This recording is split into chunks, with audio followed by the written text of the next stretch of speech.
stories. I mean, as long as they're scary stories and they fit the time format, and they're not written by anybody who's particularly litigious or alive. I like the way you phrased that. Litigious or alive. Nope. So dead litigious people are fair game.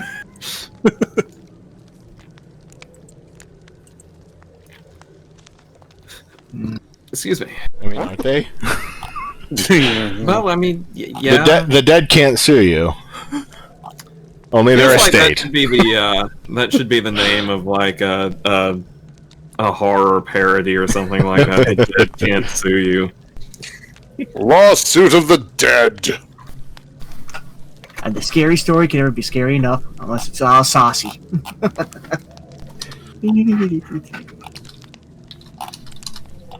Yeah. Your Honor, I'd like to present a habeas corpus. I'd like to present a habeas corpse. I laugh at that. I feel bad for laughing at that.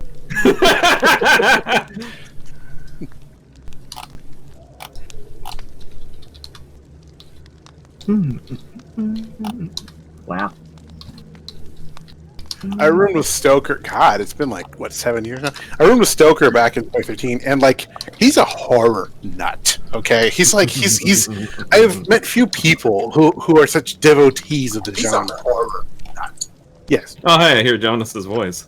Is that because I don't have the stream muted?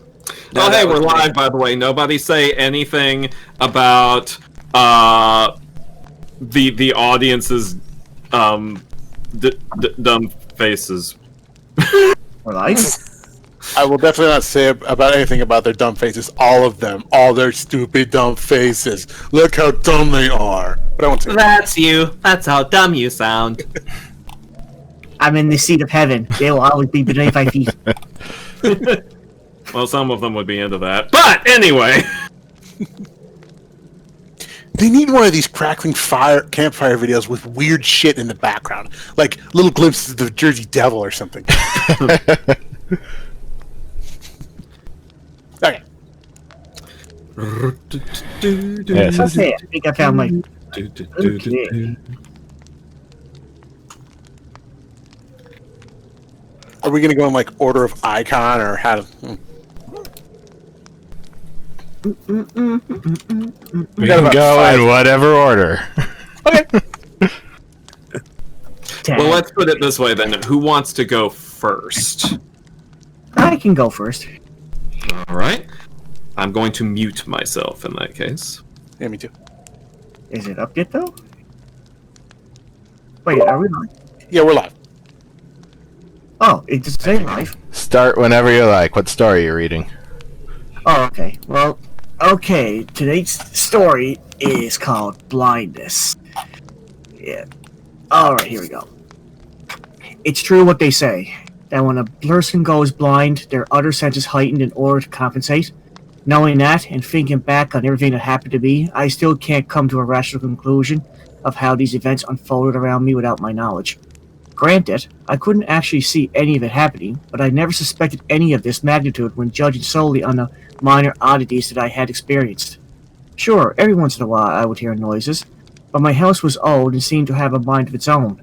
All of its pops and creaks have just become familiar to me as navigating its interior without the benefits of sight. Even when things began to turn more bizarre, I always found a way to rationalize them away. Looking back, I asked myself, how could I have been so, well, for lack of better words, blind? My mother tried to convince me not to move into a house alone. Sarah, a young blind woman shouldn't be living out by herself, she said. But I wanted to, needed to. I needed to prove to myself that I was strong enough to do this. Besides that, as a 20-year-old, I didn't want to live in my parents forever, and I sure didn't want to wait around for a nice man to marry and move in with. That may never happen. Having lost my sight at an early age due to a freak accident with industrial strength cleaning chemicals, I all knew too well the nuisances of learning to create a mental map of my surroundings. When I first moved into the old house, I used my cane exclusively. I waved it back and forth in front of me with every step I took. I knew roughly where all the furniture was since I was the one that directed the movers on where to put everything. I employed the cane for nearly a week, using it to tip develop a mental image of the layout. The learning process was slow and clumsy at first, but I eventually got to the point that I was able to shed my cane after several days and began walking cautiously with my arms extended. I progressed further and became familiar enough with the territory that by the end of the first month I was able to walk freely without the use of my cane, or arms, or any other aid. I became quite adept at moving around Fred House freely. Not only that, but the house was located in a somewhat urban area which made it convenient to walk to any place I had the need.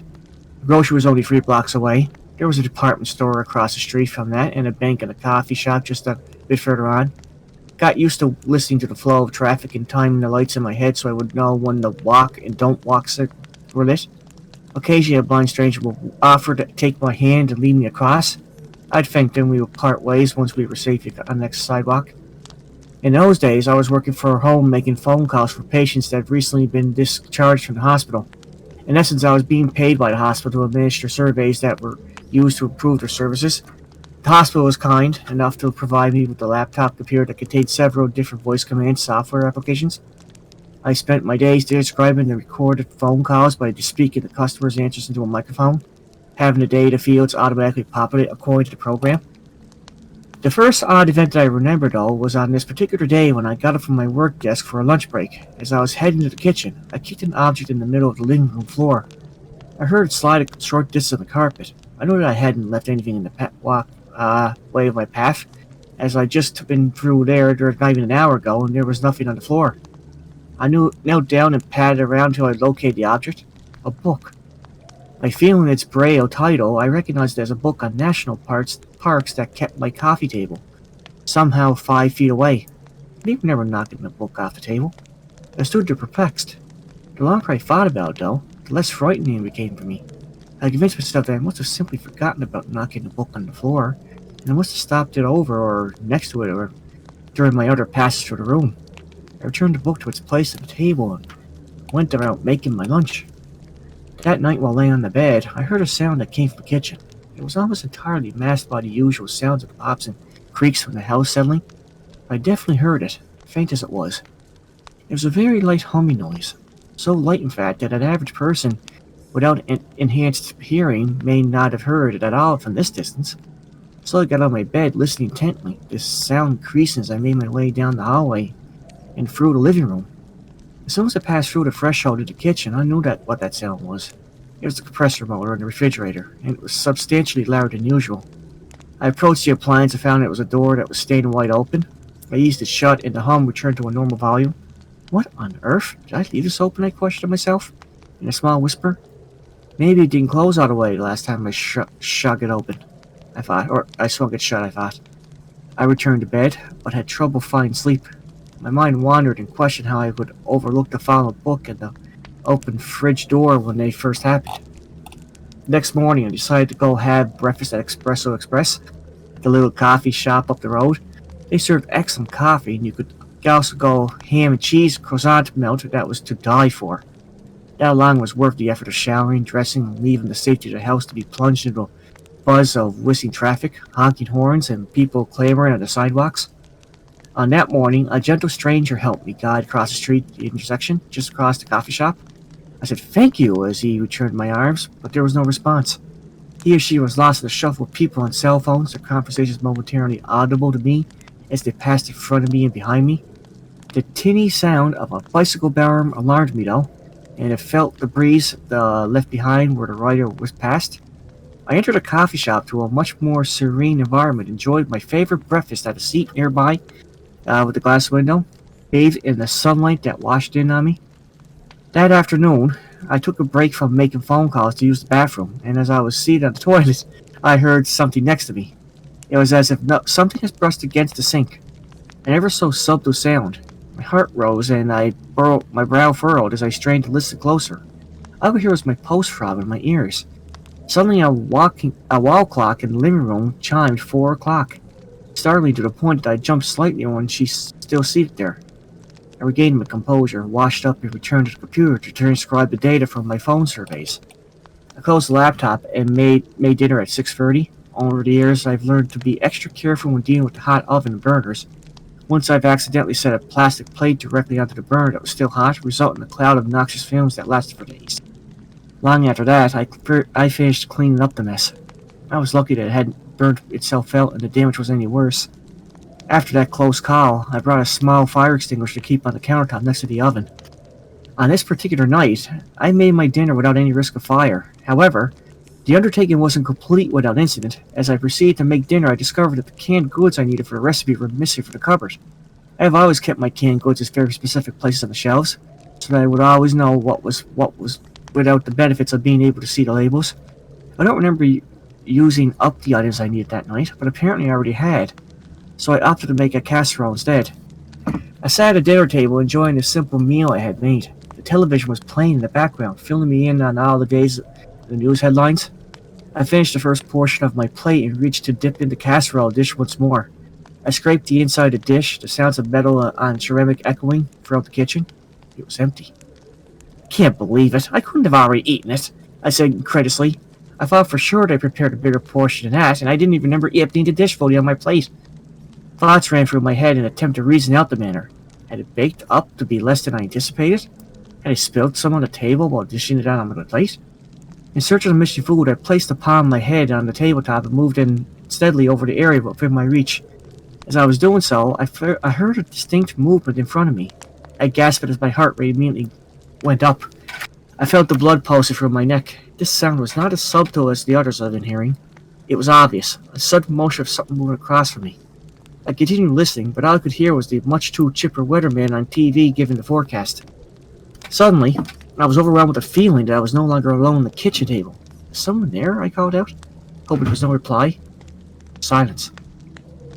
I left a shift in the air pressure as if something moved behind me, followed by a creak of a floorboard. I froze. Something brushed against the back of my hair, gentle as a feather. I recoiled and let out a squeal. I shoved from a chair, made my way to the corner of the kitchen, turned to face the interior of the room. Who's there? I demanded. Still no answer. This time I was breathing heavily, practically hyperventilating. My chest and throat radiated heat as my heart raced inside, giving me the sensation of acute indigestion. I thought I might vomit. I slowly made my way to the doorway leading to the living room. I stood there for what seemed like an eternity, listening to something. Anything that would explain the circumstances. Eventually I moved on and worked my way into the hallway bathroom. I locked the door behind me. It took me an hour and a half to calm down. While in the locked bathroom, I rested with my thoughts. I reasoned with myself. I don't want to admit that my mother was right, but maybe I shouldn't be living alone. It appears to be taking its toll on me. On the other hand, all of these things could be logically explained, I told myself. If I wasn't blind, I had seen whatever it was that caused the noise and would be so obvious. I laughed about it, how ridiculous it must have been to be scared of it, I'm sure. At least that's what I tried to convince myself. What finally brought me out of the bathroom was the ring of the telephone. I admit it startled me at first, but only because it had been so quiet for the last 2 hours. I cautiously opened the door and entered the hallway. My phone was in the living room. I approached it quickly and answered. Hello? Hey, Sarah, it's Jill. Thank God, I said. It was just my friend Jill. Hi, Jill. How's it going? Oh, I'm doing good. I saw you at Espresso today, she said in a playful tone. Well, I didn't understand initially. You did? Mm-hmm. I saw you in the window when I was walking the sidewalk. Still in a playful tone. Well, why'd you come in and say hi? I asked. I didn't want to disturb you. Disturb me? Why would you just disturb me? Because, silly, I assumed you were on a date. I was the lucky guy that was sitting with you. My mouth slacked open. I couldn't breathe. I couldn't form words. Sarah? Jill asked. Are you okay? I dropped the phone. I could still hear Jill muffle's voice even through the speakers was face down on the carpet. I frantically made my way around the house, arms flaming in front of me. Who are you? I yelled into the house. What do you want? I was terrified, but also angry. I felt violated. I didn't necessarily want to encourage whatever it was, but I couldn't go on hiding in my own house any longer. I spent hours searching every square inch of the property, found nothing. I finally went to bed at that as I was calming down, but I did not fall asleep until wee hours of the morning. A light rustling sound woke up to me not long ago after I fell asleep, still in the dark hours of the early morning. I wasn't sure, of course, if it was real or if I had dreamed the noise. As I was about to get up, I noticed that the sheets next to me were pulled back. I stretched out my arm and into this empty space beside me. I felt warm as if somebody had been lying there with me. The events of the previous day flooded back to my memory. My sightless eyes welled up with tears as I began to question my own sanity. Frustrated, I bolted out and out of the bed and threw on some clothes and headed towards the front door with the intention of fleeing the house. Not sure exactly where I was going, maybe Jill's place. She lived very close. I wanted to take my cane with me as I always did whenever I went outdoors. I searched the house frantically, unable to remember where I left it. I almost always left it propelled against the wall by the front door, but it wasn't there. I made my way along all the perimeter walls, feeling desperately for the cane. When I neared the kitchen, I still had not found my walking aid, but I made a discovery of a much more startling nature. A barely detectable vertical crevice in the wall I had not known about previously. I used my index finger to follow the crease up the wall, across the top, and down the other side. It was a doorway designed for perfectly flush within the wall. I leaned my weight inwards against the panel and felt a slight give on its right side. I worked my fingers in the crevice on the side the best I could, eventually prying the panel free. It swung open to the left. I gasped in shock and my pulse quickened. A hidden room right in the center of my own house. How I wish I would have sight at the moment. I faced a completely unexplored territory in my own house, with the possibility that someone else was in there. I entered slowly, arms extended. "Is someone in here?" I whispered. Afraid to ask the question, there was no response though. I stepped forward. To my right, I discovered a flat surface, a tabletop. I ran my hands along its surface, and on top of the table, I was able to make out several unopened cans of food. No doubt there was the missing canned goods I've been looking for. The table almost contained silverware and a can opener that was used a week ago. My heart raced even more, and my palms began to sweat. I worked my way forward until I came to a wall that I knew bordered the living room. I found a hole the size of a quarter at the eye level. Sweat began to form down my brow as well. I found another similar hole on the next adjacent wall. The wall bordered the bathroom. Tears started to wake up in my eyes. I was able to find 2 more holes on the 2 remaining walls bordering the kitchen and the bedroom. I dropped my knee into absolute horror and disbelief.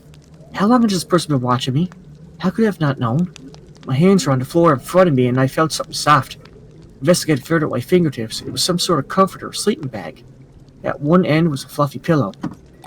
At this point I wasn't just terrified beyond description, but I was also furious. How dare someone spy on the covertly from my own walls? I knew I'd had to run out of the house to get to safety immediately without my cane. I decided I would go to Jill's house and we'll call the police from there. I made my way to where I remembered the hidden wall would be. My arms sweeping the area ahead of me in panic. Instead of the open door, my hands found the warm torso of a human, male, standing slightly in the doorway. He grabbed both my arms and pulled me out of the hidden room and into the house.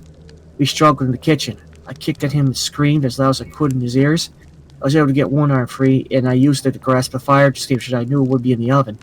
He attempted to pull me away, but my fingers reached its nozzle, and I swung it at him, feeling the metal cylinder connect with the back of his skull. He released my other arm, and I pulled the trigger in his direction, enveloping him in a cloud of white foam. I ran to the utility room of the kitchen where I knew I had the advantage, the fuse box. I found the box and tripped every lever I could find, eliminating all power from the house. If this psycho wanted to kill me, he had to do it on an equal playing field in the dark. The intruder had not followed me into the utility room. The fire extinguisher must have dazed him. I remembered the toolbox I kept in that room, and I quickly retrieved the longest screwdriver I could find. I stood in the corner and listened carefully. If he was still conscious, he would not be able to move around in the pitch darkness without creating noise. I would surely detect his movements. I held the screwdriver close to my chest, gripping its handle tightly with both hands. I felt my wildly beating heart against the side of my fist. After an eternity, I moved forward a bit. I may have knocked him out, or even killed him. I had to be sure. I left the utility room and entered the kitchen. There was still no sound from anywhere in the house. I passed in the living room and headed towards the front door. Halfway through the room, I could feel his presence. Something in the air had me shifted. Without warning, there was breath on the back of my neck, followed by a deep whisper directly in my ears. The showers were my favorite. I screamed and strung, stabbed the screwdriver to empty air, and I ran for the door. It was merely a few feet away, but I couldn't reach it due to the resistance I met when the voyeur's bruised arms wrapped around my waist. He wrestled me to the floor and strangled me. I tightened my grip on the tool and plunged it as hard as I could into his side. I shuddered to think what it was that I recounted the feeling of a steel shaft separating 2 of his ribs. Tore it, and I was only able to stomach it knowing that if I hadn't acted, my life would have ended there. The man winced in pain and let out a deep, growling grunt. He fell backwards and rolled off of me. I turned over to my chest and pushed him off the floor, then crawled over to the couch and used it to get back on my feet. I still held the screwdriver, a warm trickle of blood sweeping onto my knuckles. I could tell the intruder was riffing around the floor near the doorway. I could have exited from the back door. From the opposite end of the living room, I entered the sunroom where the door was located.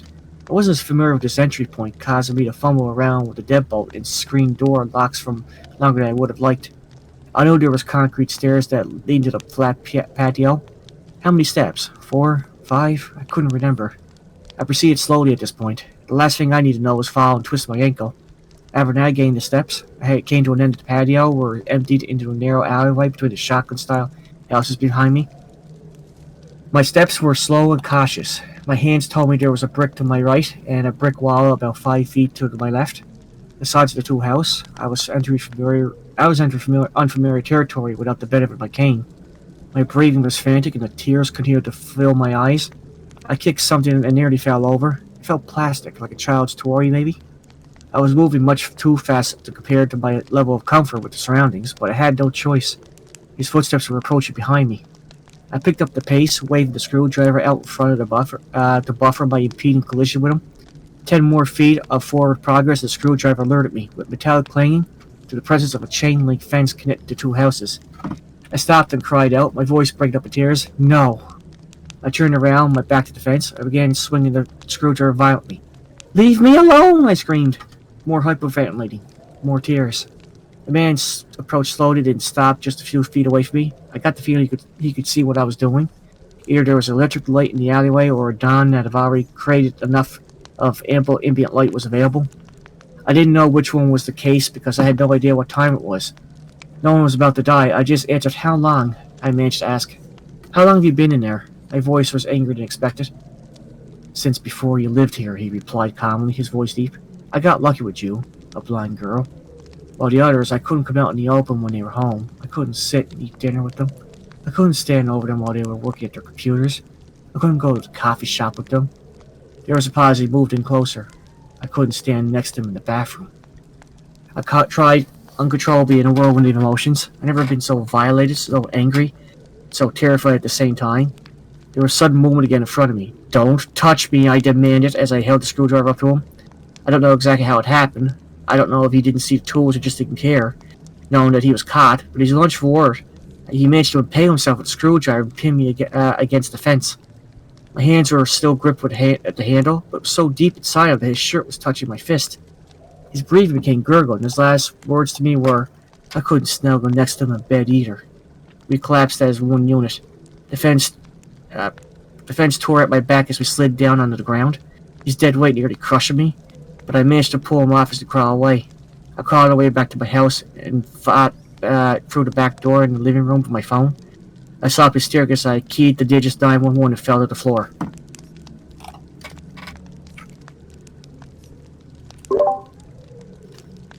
Well then. So that was a novelization of When a Stranger Calls, right? Well, there's another one I think called After Dark. That there is one about a blind woman fighting off attackers in her apartment. I think it's called After Dark. I could be mistaken. That having been said, it is always, and I repeat, always very amusing to me when I come across people writing blind people, because I was married to a blind person for a number of years, and like people who don't really know blind people, there's so much they get wrong when they write them. It's really amusing to me. Yeah. I had a feeling that some of that was not accurate here, but yeah. Well, you didn't write it. Yeah. Which is the nice excuse of this entire exercise. Yeah, you didn't write it. It's not our fault. I didn't write it. None of us wrote it. That guy just walked up and gets himself killed. Come on. If no one has any objections, I have my selection ready. Okay. So this one's not a creepypasta. Again, this is, yes, Tremors 7. Yeah, there's a 7. There's a lot of Tremors, y'all. The first is the best. Well, of course. So this one is, like I did last time, it's going to be a mix of like creepypastas and like literary fiction that's conveniently in the public domain. Because I don't want to get sued, and neither does anyone else. I'm Canadian. I can't go to jail. There's no jail in Canada. They just ban you from Tim Hortons for 6 months. Yeah, that could be So- like Jail. Oh, that would be worse than death. Cruel and unusual. So, this story is called Pickman's Model. And the author is a gentleman by the name of Howard Phillips Lovecraft. This is one of his less racist stories, so I felt like this is one of the ones that would be okay to read on stream. There is still one slur in it. I'm just gonna, when I reach it, I'm just gonna be like, skipping over that one. Pickman's Model. You needn't think I'm crazy, Elliot. Plenty of others have queerer prejudices than this. Why don't you laugh at Oliver's grandfather, who won't ride in a motor? If I don't like that damn subway, it's my own business, and we got here more quickly anyhow in the taxi. We'd have had to walk up the hill from Park Street if we'd taken the car. I know I'm more nervous than I was when you saw me last year, but you don't need to hold a clinic over it. There's plenty of reason. God knows, and I fancy I'm lucky to be sane at all. Why the third degree? You didn't used to be so inquisitive. Well, if you must hear it, I don't know why you shouldn't. Maybe you ought to, anyhow, for you kept riding me like a grieved parent when you heard I'd begun to cut the art club and keep away from Pickman. Now that he's disappeared, I go around to the club once in a while, but my nerves aren't what they were. No, I don't know what's become of Pickman, and I don't like to guess. You might have surmised I had some inside information when I dropped him, and that's why I don't want to think where he's gone. Let the police find what they can. It won't be much, judging from the fact that they don't know yet of the old North End place he hired under the name of Peters. I'm not sure that I could find it again myself. Not that I'd ever try, even in broad daylight.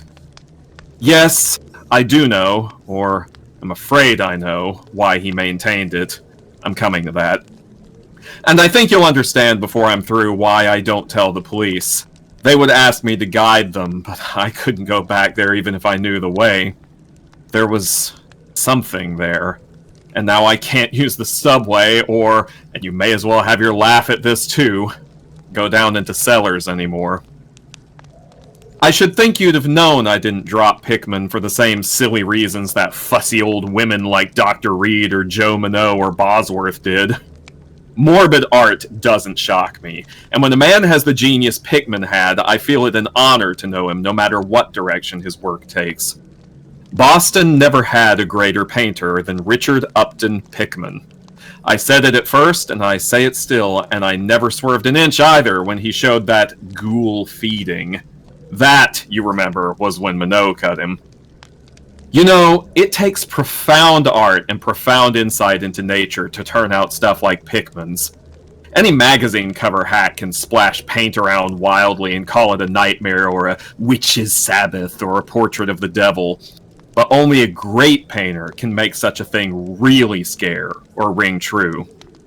That's because only a real artist knows the actual anatomy of the terrible or the physiology of fear, the exact sort of lines and proportions that connect up with latent instincts or hereditary memories of fright, and the proper color contrasts and lighting effects to stir the dormant sense of strangeness.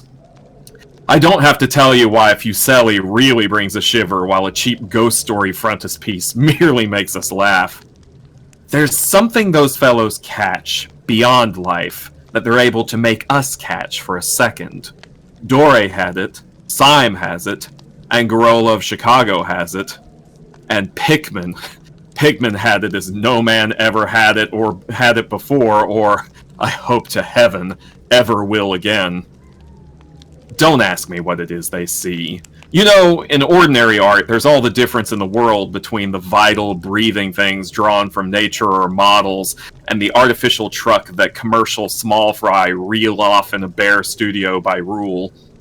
Well, I should say that the really weird artist has a kind of vision which makes models, or summons up what amounts to actual scenes from the spectral world he lives in. Anyhow, he manages to turn out results that differ from the pretender's mince pie dreams in just about the same way that the life painter's results differ from the concoctions of a correspondence school cartoonist. If I had ever seen what Pickman saw... but no. Here, let's have a drink before we get any deeper. Gad, I wouldn't be alive if I'd ever seen what that man, if he was a man, saw. You recall that Pickman's forte was faces. I don't believe anybody since Goya could put so much of sheer hell into a set of features or a twist of expression. And before Goya, you have to go back to the medieval chaps who did the gargoyles and chimeras on Notre Dame and Mont Saint-Michel. They believed all sorts of things. Maybe they saw all sorts of things too, for the Middle Ages had some curious phases. I remember you were asking Pickman yourself once, the year before you went away, wherever in thunder he got such ideas and visions. Wasn't that a nasty laugh he gave you? It was partly because of that laugh that Reed dropped him. Reed, you know, had just taken up comparative pathology and was full of pompous inside stuff about the biological or evolutionary significance of this or that mental or physical symptom. He said Pickman repelled him more and more every day and almost frightened him toward the last, that the fellow's features and expression were slowly developing in a way he didn't like, in a way that wasn't human. He had a lot of talk about diet and said Pickman must be abnormal and eccentric to the last degree. I suppose you told Reed, if you and he had any correspondence over it, that he'd let Pickman's paintings get on his nerves or harrow up his imagination. I know I told him that myself. Then. But keep in mind that I didn't drop Pickman for anything like this. On the contrary, my admiration for him kept growing, for that ghoul feeding was a tremendous achievement. As you know, the club wouldn't exhibit it, and the Museum of Fine Arts wouldn't accept it as a gift, and I can add that nobody would buy it, so Pickman had it right in his house till he went. Now his father has it in Salem. You know Pickman comes of old Salem stock, and had a witch ancestor hanged in 1692. I got into the habit of calling on Pickman quite often, especially after I began making notes for a monograph on weird art. Probably it was his work which put the idea in my head, and anyhow, I found him a mine of data and suggestions when I came to develop it. He showed me all the paintings and drawings he had about, including some pen and ink sketches that would, I verily believe, have got him kicked out of the club if many of the members had seen them. Before long, I was pretty nearly a devotee, and would listen for hours like a schoolboy to art theories and philosophic speculations, wild enough to qualify him for the Danvers Asylum. My hero worship, coupled with the fact that people generally were commencing to have less and less to do with him, made him get very confidential with me. And one evening, he hinted that if I were fairly close-mouthed and none too squeamish, he might show me something rather unusual, something a bit stronger than anything he had in the house. You know, he said, there are things that won't do for Newbury Street, things that are out of place here and that can't be conceived here anyhow. It's my business to catch the overtones of the soul, and you won't find those in a parvenu set of artificial streets on made land. Back Bay isn't Boston. It isn't anything yet, because it's had no time to pick up memories and attract local spirits. If there are any ghosts here, they're the tame ghosts of a salt marsh and a shallow cove, and I want human ghosts. The ghosts of beings highly organized enough to have looked on hell and known the meaning of what they saw. The place for an artist to live is the North End. If any aesthete were sincere, he'd put up with the slums for the sake of the mass traditions. God, man, don't you realize that places like that weren't merely made, but actually grew? Generation after generation lived and felt and died there, and in days when people weren't afraid to live and feel and die. Don't you know there was a mill on Copp's Hill in 1632, and that half the present streets were laid out by 1650?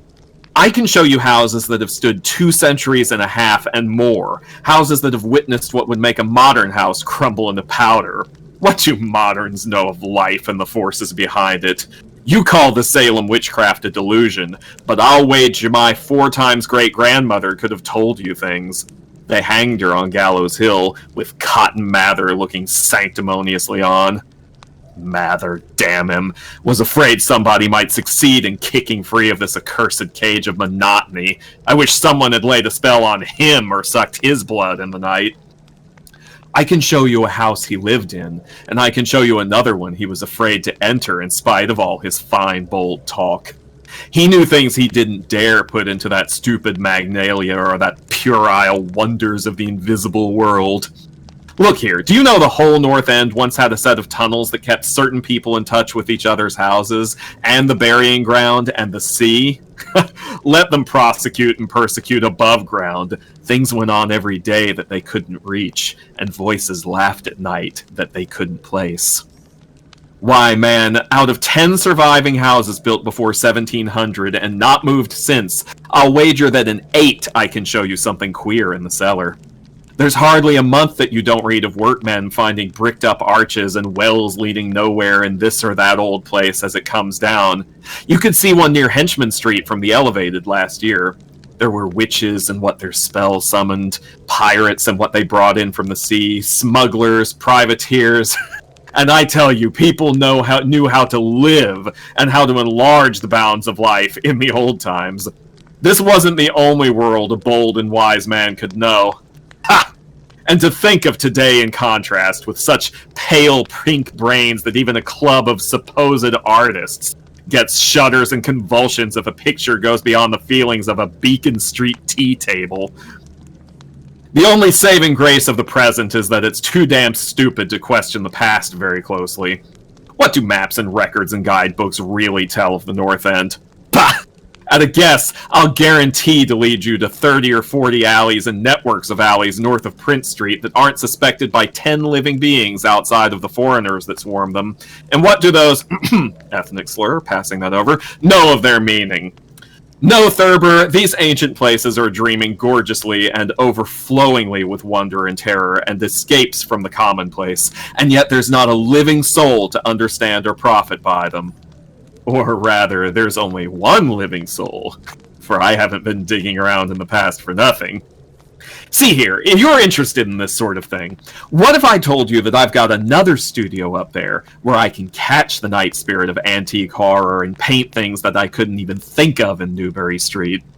Naturally, I don't tell those cursed old maids at the club, with Reed, damn him, whispering even as it is that I'm sort of monster bound down the toboggan of reverse evolution. Yes, Thurber, I decided long ago that one must paint terror as well as beauty from life, so I did some exploring in places where I had reason to know terror lives. I've got a place that I don't believe 3 living Nordic men besides myself have ever seen. It isn't so very far from the Elevated as distance goes, but it's centuries away as the soul goes. I took it because of the queer old brick well in the center, one of the sort I told you about. The shack's almost tumbling down so that nobody else would live there, and I'd hate to tell you how little I pay for it. The windows are boarded up, but I like that all the better, since I don't want daylight for what I do. I paint in the cellar, where the inspiration is thickest, but I've other rooms furnished on the ground floor. A Sicilian owns it, and I've hired it under the name of Peters. Now, if you're game, I think I'll take you there tonight. I think you'd enjoy the pictures, for as I said, I've let myself go a bit there. It's no vast tour. I sometimes do it on foot, for I don't want to attract attention with a taxi in such a place. We can take the shuttle at the South Station for Battery Street, and after that, the walk isn't much. Well, Elliot, there wasn't much for me to do after that harangue, but to keep myself from running instead of walking for the first vacant cab we could sight. We changed to the Elevated at the South Station, and about 12 o'clock had climbed down the steps at Battery Street and struck along the old waterfront past Constitution Wharf. I didn't keep track of the cross streets, and I can't tell you yet which it was we turned up, but I know it wasn't Greno Lane. When we did turn, it was to climb through the deserted length of the oldest and dirtiest alley I ever saw in my life, with crumbling-looking gables, broken small-paned windows, and archaic chimneys that stood out half disintegrated against the moonlit sky. I don't believe there were 3 houses in sight that hadn't been standing in Cotton Mather's time. Certainly I glimpsed at least 2 with an overhang, and once I thought I saw a peaked roofline of the almost forgotten pre-gambrel type, though antiquarians tell us there are none left in Boston. From that alley, which had a dim light, we turned to the left into an equally silent and still narrower alley with no light at all, and in a minute made what I think was an obtuse angled bend toward the right in the dark. Not long after this, Pickman produced a flashlight and revealed an antediluvian 10-paneled door that looked damnably worm-eaten. Unlocking it, he ushered me into a barren hallway with what was once splendid dark oak paneling. Simple, of course, but thrillingly suggestive of the times of Andros and Phipps and the witchcraft. Then he took me through a door on the left, lighted an oil lamp, and told me to make myself at home. Now, Elliot, I'm what the man in the street would call fairly hard-boiled, but I'll confess that what I saw on the walls of that room gave me a bad turn. They were his pictures, you know, the ones he couldn't paint or even show in Newbury Street. And he was right when he said he had let himself go. Here, have another drink. I need one anyhow. There's no use in my trying to tell you what they were like, because the awful, the blasphemous horror, and the unbelievable loathsomeness and moral fetor came from simple touches quite beyond the power of words to classify. There was none of the exotic technique you see in Sidney Syme, none of the trans-Saturnian landscapes and lunar fungi that Clark Ashton Smith uses to freeze the blood. The backgrounds were mostly old churchyards, deep woods, cliffs by the sea, brick tunnels, ancient paneled rooms, or simple vaults of masonry. Copp's Hill burying ground, which could not be many blocks away from this very house, was a favorite scene. The madness and monstrosity lay in the figures in the foreground, for Pickman's morbid art was preeminently one of demonic portraiture. These figures were seldom completely human, but often approached humanity in varying degree. Most of the bodies, while roughly bipedal, had a forward slumping and a vaguely canine cast. The texture of the majority was a kind of unpleasant rubberiness. Ugh, I can see them now. Their occupations, well, don't ask me to be too precise. They were usually feeding. I won't say on what. They were sometimes shown in groups in cemeteries or underground passages, and often appeared to be in battle over their prey, or rather their treasure trove. And what damnable expressiveness Pickman sometimes gave the sightless faces of this carnal plunder. Occasionally, the things were shown leaping through open windows at night, or squatting on the chests of sleepers, worrying at their throats. One canvas showed a ring of them baying about a hanged witch on Gallows Hill, whose dead face held a close kinship to theirs. But don't get the idea that it was all this hideous business of theme and setting which struck me faint. I'm not a 3-year-old kid, and I'd seen much like this before. It was the faces, Elliot. Those accursed faces that leered and slavered out of the canvas with the very breath of life. By God, man, I verily believed they were alive. That nauseous wizard had waked the fires of hell in pigment, and his brush had been a nightmare-spawning wand. Give me that decanter, Elliot. There was one thing called the lesson. Heaven pity me that I ever saw it. Listen, can you fancy a squatting circle of nameless, dog-like things in a churchyard teaching a small child how to feed like themselves? The price of a changeling, I suppose. You know, the old myth about how the weird people leave their spawn in cradles in exchange for the human babies they steal. Pickman was showing what happens to those stolen babies, how they grow up, and then I began to see a hideous relationship in the faces of the human and non-human figures. He was, in all his gradations of morbidity between the frankly non-human and the degradedly human, establishing a sardonic linkage and evolution. The dog things were developed from mortals. And no sooner had I wondered what he made of their own young as left with mankind in the form of changelings, than my eye caught a picture embodying that very thought. It was that of an ancient Puritan interior, a heavily beamed room with lattice windows, a settle, and clumsy 17th century furniture, with the family sitting about while the father read from the scriptures. Every face but one showed nobility and reverence, but that one reflected the mockery of the pit. It was that of a young man in years, and no doubt belonged to a supposed son of that pious father, but in essence it was the kin of the unclean things. It was their changeling, and in the spirit of supreme irony, Pickman had given the features a very perceptible resemblance to his own. By this time, Pickman had lighted a lamp in an adjoining room and was politely holding open the door for me, asking if I would care to see his modern studies.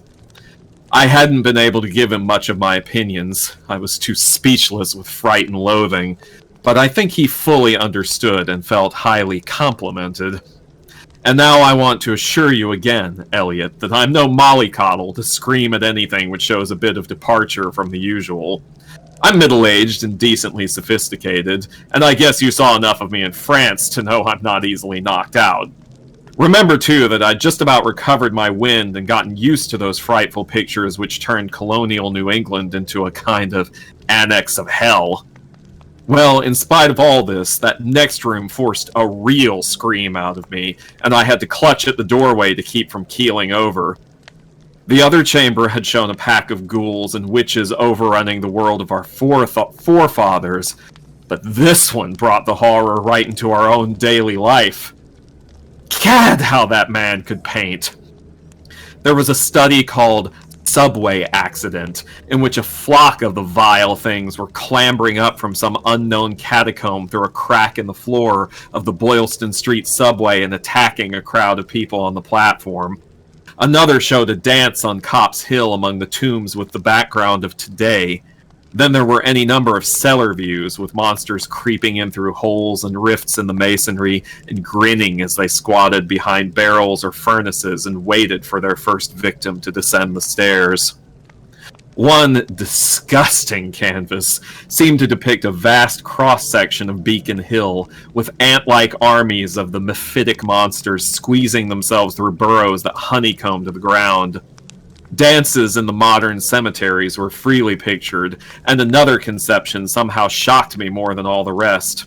A scene in an unknown vault where scores of the beasts crowded about one who held a well-known Boston guidebook and was evidently reading it aloud.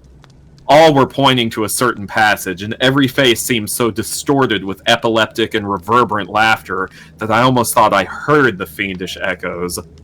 The title of the picture was Holmes, Lull, and Longfellow Lie Buried in Mount Auburn.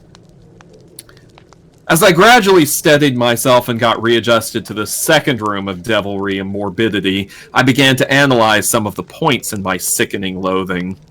In the first place, I said to myself, these things repelled because of the utter inhumanity and callous cruelty they showed in Pickman. The fellow must be a relentless enemy of all mankind to take such glee in the torture of brain and flesh and the degradation of the mortal tenement. In the second place, they terrified because of their very greatness. Their art was the art that convinced. When we saw the pictures, we saw the demons themselves and were afraid of them. And the queer part was that Pickman got none of his power from the use of selectiveness or bizarrery. Nothing was blurred, distorted, or conventionalized. Outlines were sharp and lifelike, and details were almost painfully defined. And the faces!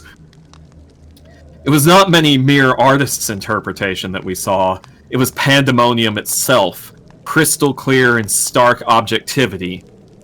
That was it, by heaven! The man was not a fantasticist or a romanticist at all. He did not even try to give us the churning, prismatic ephemera of dreams, but coldly and sardonically reflected some stable, mechanistic, and well-established horror world which he fully saw, brilliantly, squarely, and unfalteringly.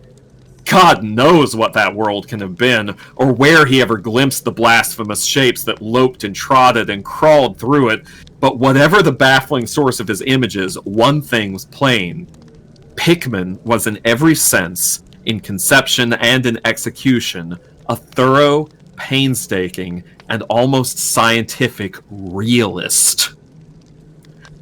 My host was now leading the way down to the down cellar to his actual studio, and I braced myself for some hellish effects among the unfinished canvases. As we reached the bottom of the damp stairs, he turned his flashlight to a corner of the large open space at hand, revealing the circular brick curb of what was evidently a great well in the earthen floor. We walked nearer, and I saw that it must be 5 feet across, with walls a good foot thick and some 6 inches above the ground level. Solid work of the 17th century, or I was much mistaken. That, Pickman said, was the kind of thing he had been talking about. An aperture of the network of tunnels that used to undermine the hill. I noticed idly that it did not seem to be bricked up, and that a heavy disc of wood formed the apparent cover. Thinking of the things this well must have been connected with if Pickman's wild hints had not been mere rhetoric, I shivered slightly, then turned to follow him up a step through a narrow door into a room of fair size, provided with a wooden floor and furnished as a studio. An acetylene gas outfit gave the light necessary for work. The unfinished pictures on easels or propped against the walls were as ghastly as the finished ones upstairs, and showed the painstaking methods of the artist. Scenes were blocked out with extreme care, and penciled guidelines told of the minute exactitude which Pickman used in getting the right perspective and proportions. The man was great. I say it even now, knowing as much as I do. A large camera on the table excited my notice, and Pickman told me that he used it in taking scenes for backgrounds, so that he might paint them from photographs in the studio instead of carting his outfit around the town for this or that view. He thought a photograph quite as good as an actual scene or model for sustained work, and declared he employed them regularly.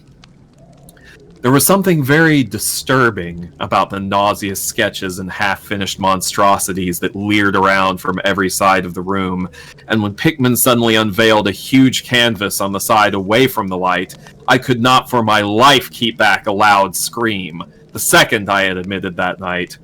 It echoed and echoed through the dim vaultings of that ancient and nitrous cellar, and I had to choke back a flood of reaction that threatened to burst out as hysterical laughter. Merciful Creator, Elliot, but I don't know how much was real and how much was feverish fancy. It doesn't seem to me that Earth can hold a dream like that. It was a colossal and nameless blasphemy with glaring red eyes, and it held in bony claws a thing that had been a man, gnawing at the head as a child nibbles at a stick of candy. Its position was a kind of crouch, and as one looked, one felt that at any moment it might drop its present prey and seek a juicier morsel. But damn it all, it wasn't even the fiendish subject that made such an immortal fountainhead of all panic.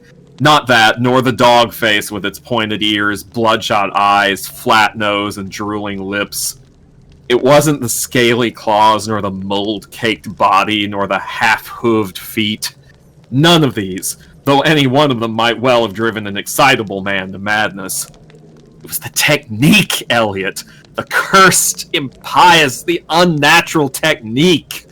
As I am a living being, I never elsewhere saw the actual breath of life so fused into a canvas. The monster was there. It glared and gnawed and glared, and I knew that only a suspension of nature's laws could ever let a man paint a thing like that without a model, without some glimpse of the netherworld which no mortal unsold to the fiend has ever had. Pinned with a thumbtack to a vacant part of the canvas was a piece of paper, now badly curled up. Probably, I thought, a photograph from which Pickman meant to paint a background as hideous as the nightmare it was to enhance. I reached out to uncurl it and look at it, when suddenly I saw Pickman start as if shot. He had been listening with peculiar intensity ever since my shocked scream had waked unaccustomed echoes in the dark cellar, and now he seemed struck with a fright which, though not comparable to my own, had in it more of the physical than the spiritual. He drew a revolver and motioned me to silence, then stepped out into the main cellar and closed the door behind him. I think I was paralyzed for an instant. Imitating Pickman's listening, I fancied I heard a faint scurrying around somewhere, and a series of squeals or bleats in a direction I couldn't determine. I thought of huge rats and shuddered. Then there came a subdued sort of clatter which somehow set me all in gooseflesh. A furtive, groping kind of clatter, though I can't attempt to convey what I mean in words. It was like a heavy wood falling on stone or brick, Wood on brick. What did that make me think of? It came again, and louder. There was a vibration as if the wood had fallen farther than it had fallen before. After that followed a sharp grating noise, a shouted gibberish from Pickman, and the deafening discharge of all 6 chambers of a revolver, fired spectacularly as a lion tamer might fire in the air for effect. A muffled squeal or squawk, and a thud. Then more wood and brick grating, a pause, and the opening of the door, at which I'll confess I started violently. Pickman reappeared with his smoking weapon, cursing the bloated rats that infested the ancient well. "The deuce knows what they eat, Thurbert," he grinned, "for those archaic tunnels touched graveyard and witch den and sea coast. But whatever it is, they must have run short, for they were devilish anxious to get out. Your yelling stirred them up, I fancy. Better be cautious in those old places. Our rodent friends are the one drawback, though I sometimes think they're a positive asset by way of atmosphere and color." Well, Elliot, that was the end of the night's adventure. Pickman had promised to show me the place, and heaven knows he had done it.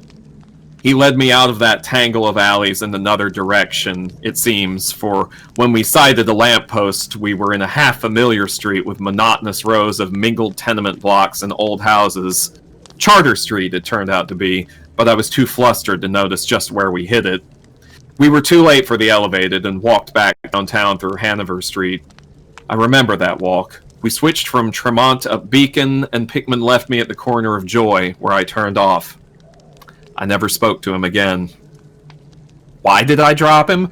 Don't be impatient. Wait till I ring for coffee. We've had enough of the other stuff, but I, for one, need something. No, it wasn't the paintings I saw in that place, though I'll swear they were enough to get him ostracized in 9/10 of the homes and clubs of Boston, and I guess you won't wonder now why I have to steer clear of subways and cellars. It was something I found in my coat the next morning. You know, the curled-up paper tacked to that frightful canvas in the cellar. The thing I thought was a photograph of some scene he meant to use as a background for that monster. That last scare had come while I was reaching to uncurl it, and it seems I had vacantly crumpled it into my pocket. But here's the coffee. Take it black, Elliot, if you're wise. Yes, that paper was the reason I dropped Pickman. Richard Upton Pickman, the greatest artist I have ever known, and the foulest being that ever leaped the bounds of life into the pits of myth and madness. Elliot Oldreed was right. He wasn't strictly human. Either he was born in strange shadow, or he'd found a way to unlock the forbidden gate. It's all the same now. He's gone. Back into the fabulous darkness he loved to haunt. Here, let's have the chandelier going. Don't ask me to explain or even conjecture about what I burned. Don't ask me either what lay behind that mole-like scrambling Pickman was so keen to pass off as rats. There are secrets, you know, which might have come down from old Salem times, and Cotton Mather tells even stranger things. You know how damned lifelike Pickman's paintings were, how we all wondered where he got those faces. Well, that paper wasn't a photograph of any background after all. What it showed was simply the monstrous being he was painting on that awful canvas. It was the model he was using, and its background was merely the wall of the cellar studio in minute detail. But by God, Elliot, it was a photograph from life!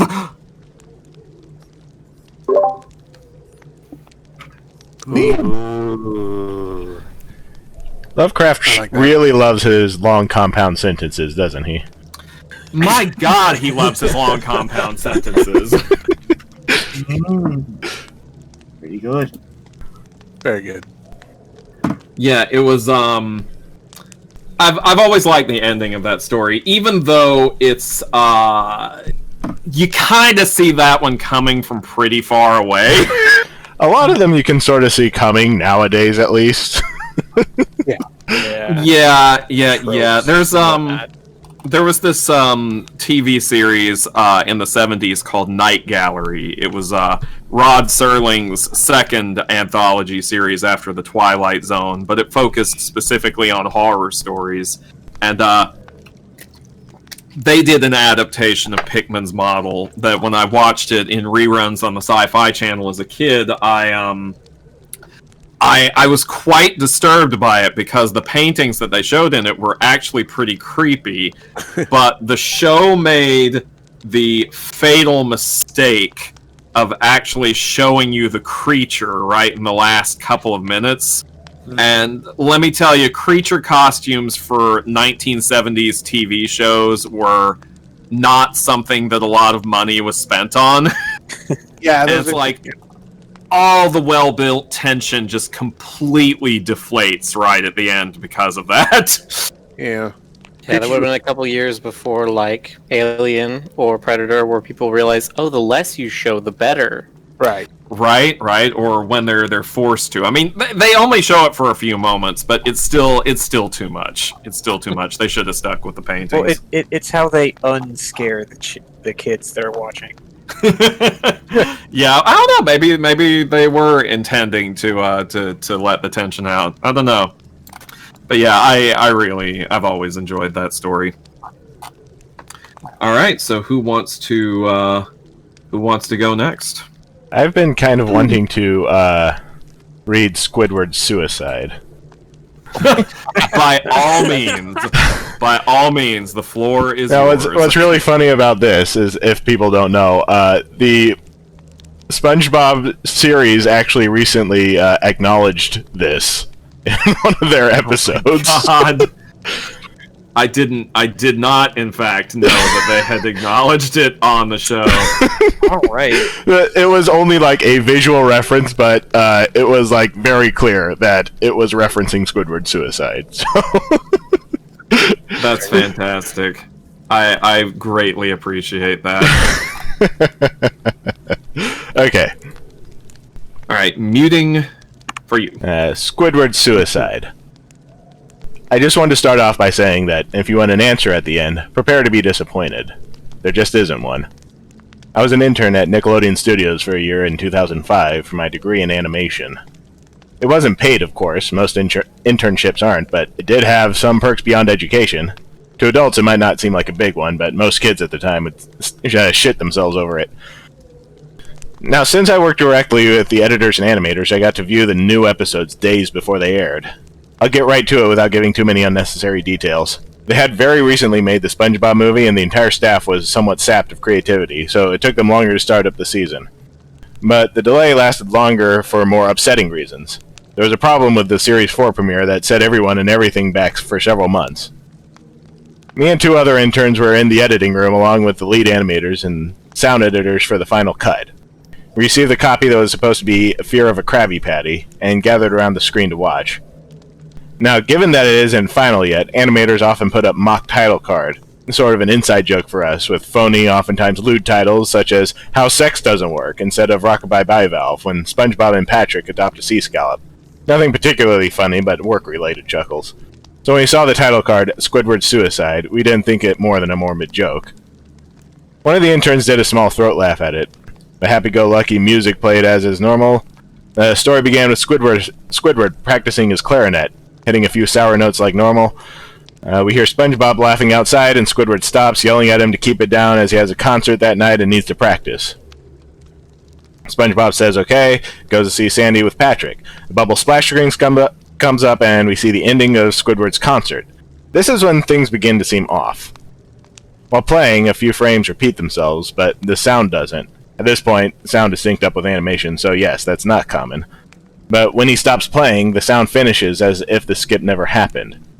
There's a slight murmuring in the crowd before they begin to boo him. Not normal cartoon booing that is common in the show, but you could very clearly hear malice in it. Squidward's in full frame and looks visibly afraid. The shot goes to the crowd with SpongeBob in the center frame, and he too is booing, very much unlike him. That isn't the oddest thing, though. What is odd is everyone had hyper-realistic eyes, very detailed. Clearly not shots of real people's eyes, but something a bit more real than CGI. The pupils were red. Some of us looked at each other, obviously confused, but since we weren't the writers, we didn't question its appeal to children yet. The shot goes to Squidward, sitting on the edge of his bed, looking very forlorn. The view out of his porthole window is of a night sky, so it isn't very long after the concert. The unsettling part is at this point there is no sound. Literally no sound. Not even the feedback from the speakers in the room. It's as if the speakers were turned off, though their status showed them working perfectly. He just sat there, blinking, in this silence for about 30 seconds, and then he started to sob softly. He put his hands, tentacles, over his eyes and cried quietly for a full minute more, all the while a sound in the background, very slowly growing from nothing to barely audible. It sounded like a slight breeze through a forest. The screen slowly begins to zoom in on his face. By slow, I mean it's only noticeable if you look at shots 10 seconds apart, side by side. His sobbing gets louder and more full of hurt and anger. The screen then twitches a bit, as if it twists in on itself, for a split second, then back to normal. The wind through the trees sound gets slowly louder and more severe, as if a storm is brewing somewhere. The eerie part is this sound, and Squidward's sobbing sounded real, as if the sound wasn't coming from the speakers, but as if the speakers were holes the sound was coming through from the other side. As good as sound as a studio likes to have, they don't purchase equipment to be that good to produce sound of that quality. Below the sound of the wind and sobbing, very faint, something sounded like laughing. It came at odd intervals and never lasted more than a second, so you had a hard time pinning it. We watched this show twice, so pardon me if things sound too specific, but I've had time to think about them. After 30 seconds of this, the screen blurred and twitched violently, and something flashed over the screen, as if a single frame was replaced. The lead animation editor paused and rewound frame by frame. What we saw was horrible. It was a still photo of a dead child. He couldn't have been more than 6. The face was mangled and bloodied. One eye dangling over its upturned face popped. He was naked down to his underwear, his stomach crudely cut open, his entrails lying beside him.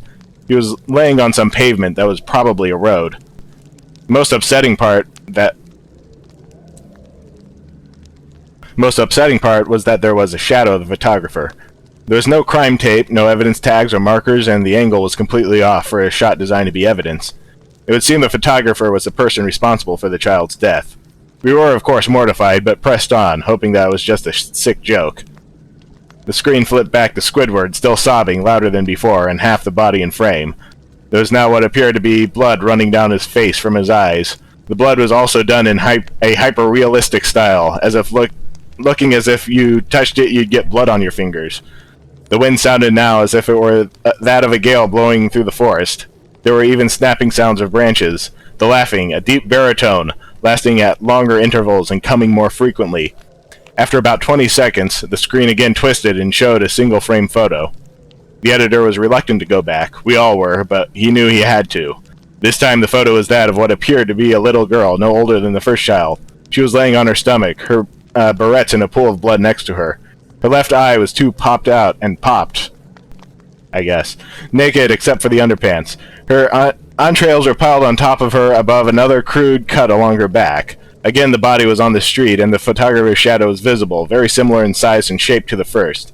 I had to choke back vomit, and one intern, the only female in the room, ran out. The show resumed. About 5 seconds after this second photo played, Squidward went silent, as did all sound, like it was when the scene started.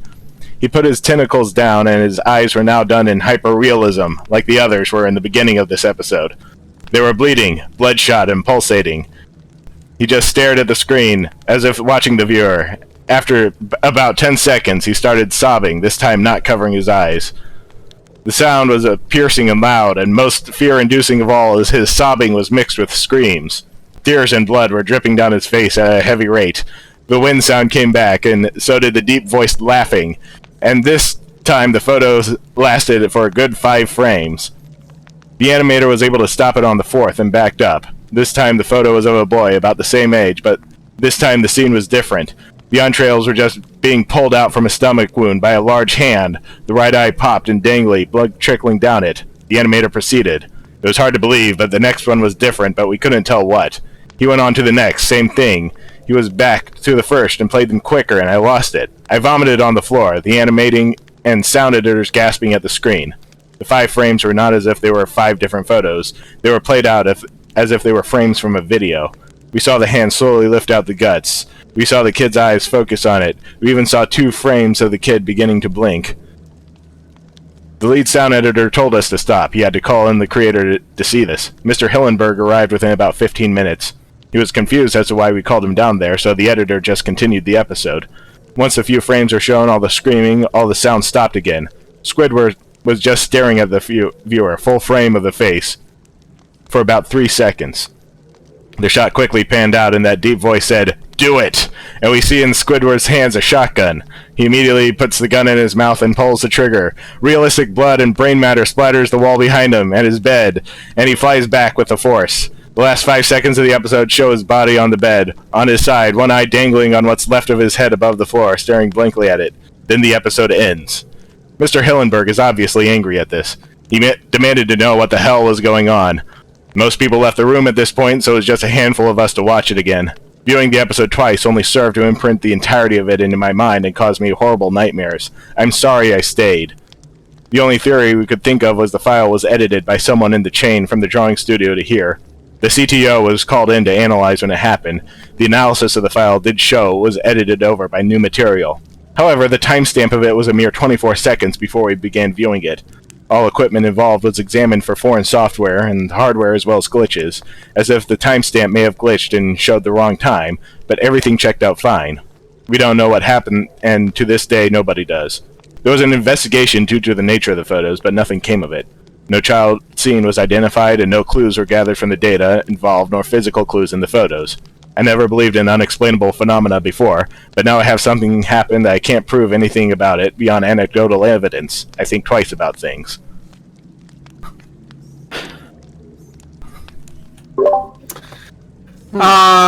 Squidward suicide.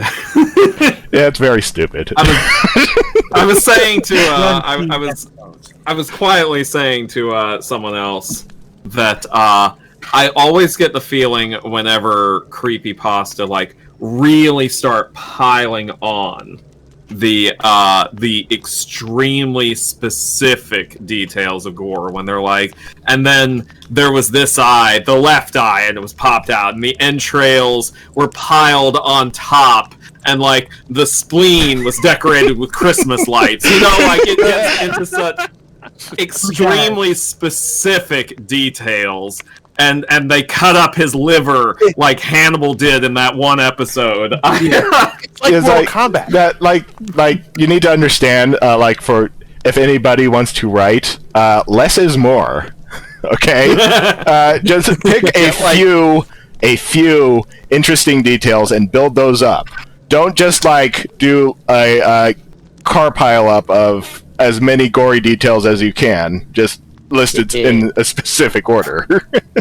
They have something where they say there's a horrible picture of a child, and then the author or narrator, whatever, just looks over, and his other editor just throws up on the ground.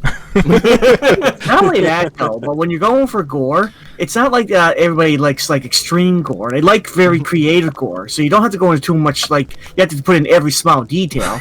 Just put in the very clever thing, and that's it. You can have a little gore as a treat. Yeah. Yeah. Well, the more that you try and hammer it in, the less it feels. Yeah, that's the same reaction I had the first time I read the famous My Little Pony fic Cupcakes. I was just like, okay, I get it. You're 13. I understand. You're very, very scary, Jared Leto. We can move on. Score is a very good surprise factor. Let's put it that way. God. Yes, it can work very well if you're going for laughs, whatever. But perhaps I'm also not the standard viewer, so maybe I'm just a little bit corrupted by. I'm sure a lot of fans mistaken like gore, like everybody likes blood, gore sometimes, just like Resident Evil kind of stuff. But no, I find the real good thing about like good gore is surprise factor, like just like zombie movies or like The Thing, Jason movie. That too, yes. It's when you come up with creative gore and it's really shocking when it happens. That's where it's really good. I think a lot of it's contextual, like what sort of story are you telling, and does the viscera serve the purpose of the plot? Is showing the eyeball getting pulled out, does that actually help advance the mood or the story or whatever, Well, sometimes, Jonas, you're just giving someone eye candy. Oh, Jason crushes a guy's head and the eyes pop out. Eye candy. Ah, God, I remember that specific scene. Anyway, who is next? We've had one from GC, one from me, one from Rick. Did you, Jonas, have one, or maybe Ray or Miller or anybody? well, I can go if Ray, Miller, do you guys have any? I did not tried to bring look for a anything couple. to the class tonight, but I could hope find one for next time, maybe. And Well, then there I'll- will be a next time. I'll go. I will go. All right, muting myself because I'm a loudmouth. Let me. Oh, God damn it! Hang on a second. I lost the window. There it is. Okay. Oh, it's the story of the disappearing creepypasta! Yeah. All right. All right, muting. Submitted for, submitted for the approval of the Midnight Society. This creepypasta is called Fog. If you are reading this, then I am dead, and you are standing aboard a derelict Cyclone-class patrol ship, the USS Mistral, with her engines dead and electrical systems non-functional. I was, the XO of this vessel, Lieutenant Commander Ryan Simmons. Please read this carefully. If you are an officer or enlisted man in the United States Navy, this is an order. Scuttle this vessel immediately. Do not finish this letter. Get off the Mistral at once and send her down. Consider this a quarantine scenario. All hands are likely dead. God help you if they are not. We are 8 days out of Kirkwall, tracking an intermittent and scrambled distress call from what appeared to be an Icelandic fishing vessel, the Magnusdottir, deep in the no-fishing zone of the North Sea. We found the vessel, or rather, we found a mile-wide streak of oil and fragments, the largest of them still burning. The night before, the enlisted man on watch had reported seeing a flash of light on the horizon. The Magnusdottir's crew was nowhere to be found, except for one lone fisherman, unburned and floating at the far end of the debris field. He had been shot in the forehead with a small caliber revolver. When we fished his pale blue corpse from the frigid water, he was still clutching a fishing knife in one clamped hand. What we were able to piece together from the fragmented and confounding evidence was that for unknown reasons, the crew had been in conflict, resulting in the murder of at least one sailor and the eventual sabotage and destruction of the ship. Visibility was only a few hundred feet as we spent the next day drifting silently among the debris in hopes of finding a survivor. The crew was already visibly shaken by the discovery, the grim dread of the fog and lone smoldering pieces of the Magnusdottir that collided with our hull unsettled even the most seasoned of us. We had expected an easy cruise and the simple retrieval of a dozen thankful Icelandic fishermen. What we got, at first, was a silent and oil-slick-coated sea, a single corpse, and more than a few nagging questions. The Mistral had just been serviced, after an extended tour with the Atlantic Fleet in Bahrain before her transfer to the North Sea. She was in good running order, so I could only assume that the initial mechanical failure was an act of sabotage, or some external force. It happened the first night, when our final sweep had been completed, and we returned to the site of the Magnusdottir's first transmission. There was nothing initially remarkable about the spot, a cold and lonely set of coordinates and little else. I was in my cabin, just settling down when the call sounded from the captain, offering little information, just a stern order to meet him on deck. Dressing quickly, I emerged from my cabin into a cloud of palpable unease and fear. The enlisted men and the junior officers were coursing through the ship towards the deck, like panicked rats. No one made eye contact or spoke. There was none of the usual gallows humor or camaraderie that bubbles up in situations of limited information, just a grim inertia that pulled us out of the dark night. On deck, the light was unnaturally clear and cold, and the bright of the stars burned in the frosty air.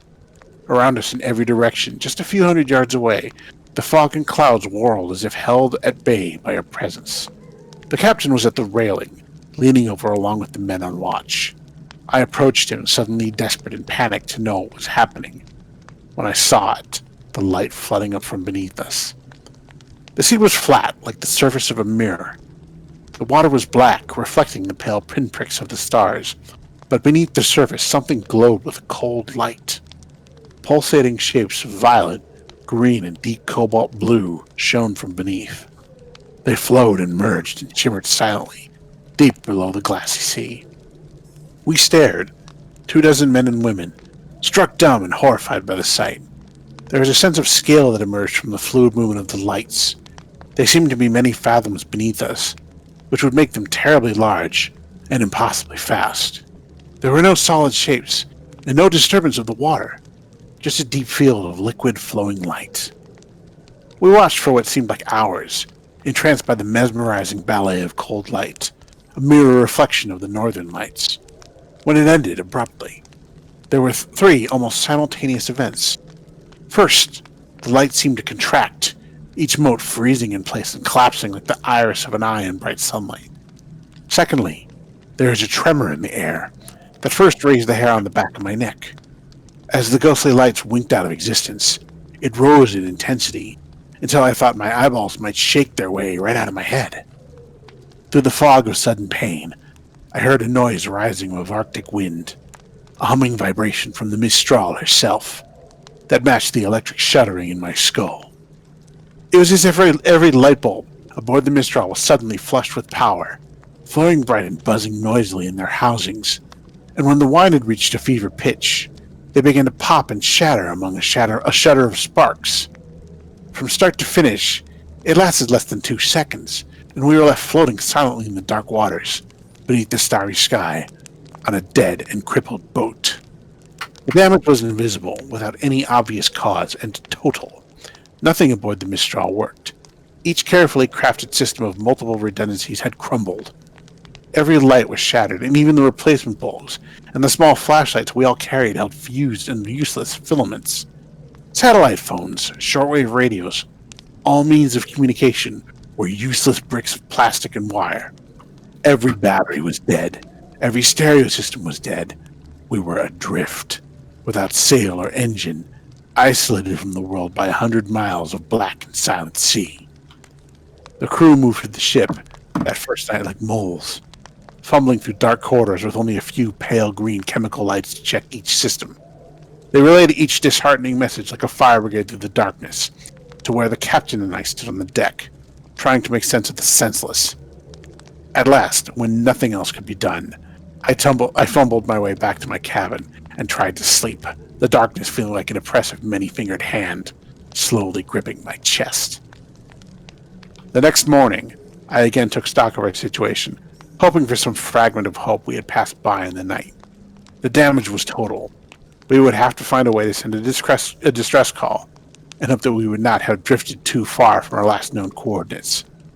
The men may not have known the full details, but it was clear from their haunted visages that they knew how dire the situation was. Their first death was that afternoon. The sounds of screaming brought me above deck and into a thick, heavy fog. High in the gloom, I could see bright burning specks of light descending slowly.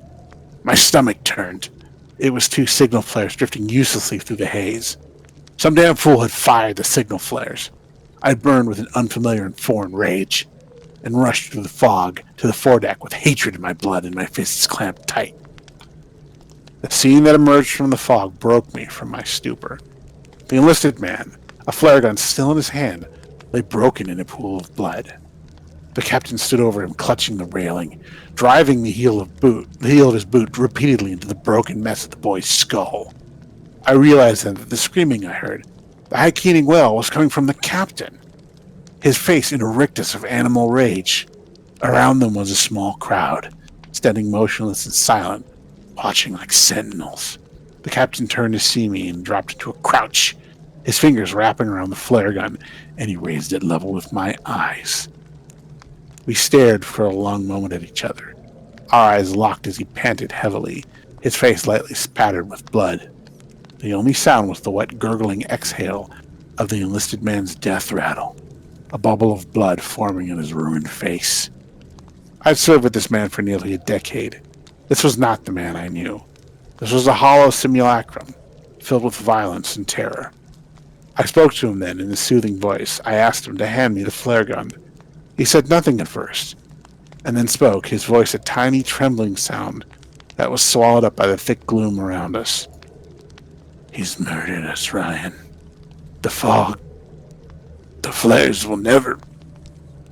He shook his head and clenched his eyes tight, as if he were trying to shake himself from a dream. Then he shuddered once violently, his back arching like a seizure. "This little fuck has killed us," he choked out. The flare gun wavered in the air, and I took a step closer, reaching out for him. He opened his eyes, and I froze again as we stared silently at one another. "You're gonna die here," he giggled quietly. "I always wanted to watch you die, you fucking coward." He tilted his head back and laughed, one hyena-like bark to the gray sky, and then put the flare gun in his mouth and fired, the last flare igniting and temporarily bathing his head in a halo of magnesium orange and smoke. He tumbled back over the railing. If there was a splash when he hit the water, it was swallowed by the fog. I stood for what seemed like a very long time. It slowly dawned on me that I was alone, the silent audience having melted away below decks, no doubt taking the grim tale with them. I feared for morale and absurd concern. I realized now, but could not move from the spot, as if shared force of will would cause the sea to regurgitate this man, my friend. I stood for... Sorry. The first gunshot broke me from my reverie. In the emergency lockers, I found that a handful of flare guns remained, and I stuffed one into each pocket and entered the dim passageway to below deck. Over the hollow retort of gunshots, other muffled sounds began to emerge, the choking sobs, the screams of pain and anger, all bringing the faint impression of the copper smell of blood. The dark was oppressive and thick as my heart rose in my chest. The pale fading light of the chemical glow sticks that hung at regular intervals illuminated the bare corridor, and I slowly moved towards my cabin. It had been sacked, and my service pistol was missing. The next two cabins held the corpses of the junior officers, their broken forms still in their bunks, skulls opened like blossoming flowers under the point-blank shots. I felt the distinct and irrational desire to run on deck and leap overboard, to swim away from the boat into the unknown sea. I gripped a flare gun and held it out ahead of me, less like a weapon and more like a talisman, and began to pace slowly down the corridor to the enlisted bunks. The door was wide open, and the smell of blood and fear and shit was nauseating. As my eyes slowly adjusted to the dim, I saw a field of bodies, torn, shredded, and shattered by bullets and makeshift clubs. A few of the men still moved, twitching slightly. I watched in frozen terror as one man, his face a mask of blood and rage, turned up his head to regard me, and with a weak cry of rage began to drag himself with his arms, trailing a broken and shattered leg, towards me. From the shadows, another form pounced on him, a boot digging into the wounded man's back with a wet cracking sound. I recognized the attacker's face in the green chemical dim, a quiet and bookish young man. Like the captain, this was not the man I knew. This was a beast that wore his skin. He reached down and grabbed the wounded man's jaw, thumbs slipping into the mouth. The wounded man growled, a feral, mindless sound, and tried to bite down, but his attacker gripped tight and pulled. The jaw came off with a sound of tearing tendons and an ululating shriek that vanished into the air. I was no longer breathing, holding silently at the entrance, but the attacker snapped up his head to see me, nostrils flaring. The jawbone hit the floor with a meaty sound, and he lunged toward me with silent animal grace. I fired the flare gun, and it hit him square in the chest. His shirt caught fire, and all air escaped his lungs with a sudden, forceful exhale. But impossibly, he still continued on towards me. As I passed through the portal and slammed the door, the fire had climbed into his hair, and he was squealing now, his clawed hand still outstretched towards me. I felt him impact against the door and saw that nightmare visage wreathed in fire through the small porthole, lips already burnt away to reveal two small rows of perfect teeth. He wailed and began to smash his burning form against the door. Once, twice, 3 times, and then silence. I raised my eyes to the porthole and saw only the faint image of the burning shape as it disappeared into the darkness. All conscious thought evaporated, and I fled from that charnel house. I have barricaded all entrances to below deck now, and I've doomed myself to slow death at the hands of the enveloping cold. I can still hear the living ones down there, screaming and banging on the doors. They are not the men that I knew. I console myself with this thought, as I leave them in the dark to starve or murder each other. If you have read this far and have not fled these waters, or God forbid, are still aboard the Mistral, then I beg you again, leave now while you can, Do not look below deck. There are none of us left to save, and certainly none worth saving. It's cold now, and the fading day surrounding the wan gray light to the dark. There are no stars this night, nothing but the heavy blanket of night. If I could get below, I would find some way of destroying the Mistral, like the brave men of the Magnus daughter. But it's too late. The most I can make of my last moments is all feeling extremities, and writing becomes impossible, is a warning. Please, send us into the deep. Tell no one you found us, and never return. There are things and primal desires older than man, and forces beyond the grasp of our simple minds, and they dwell here, beneath the frozen sea. Under the sea.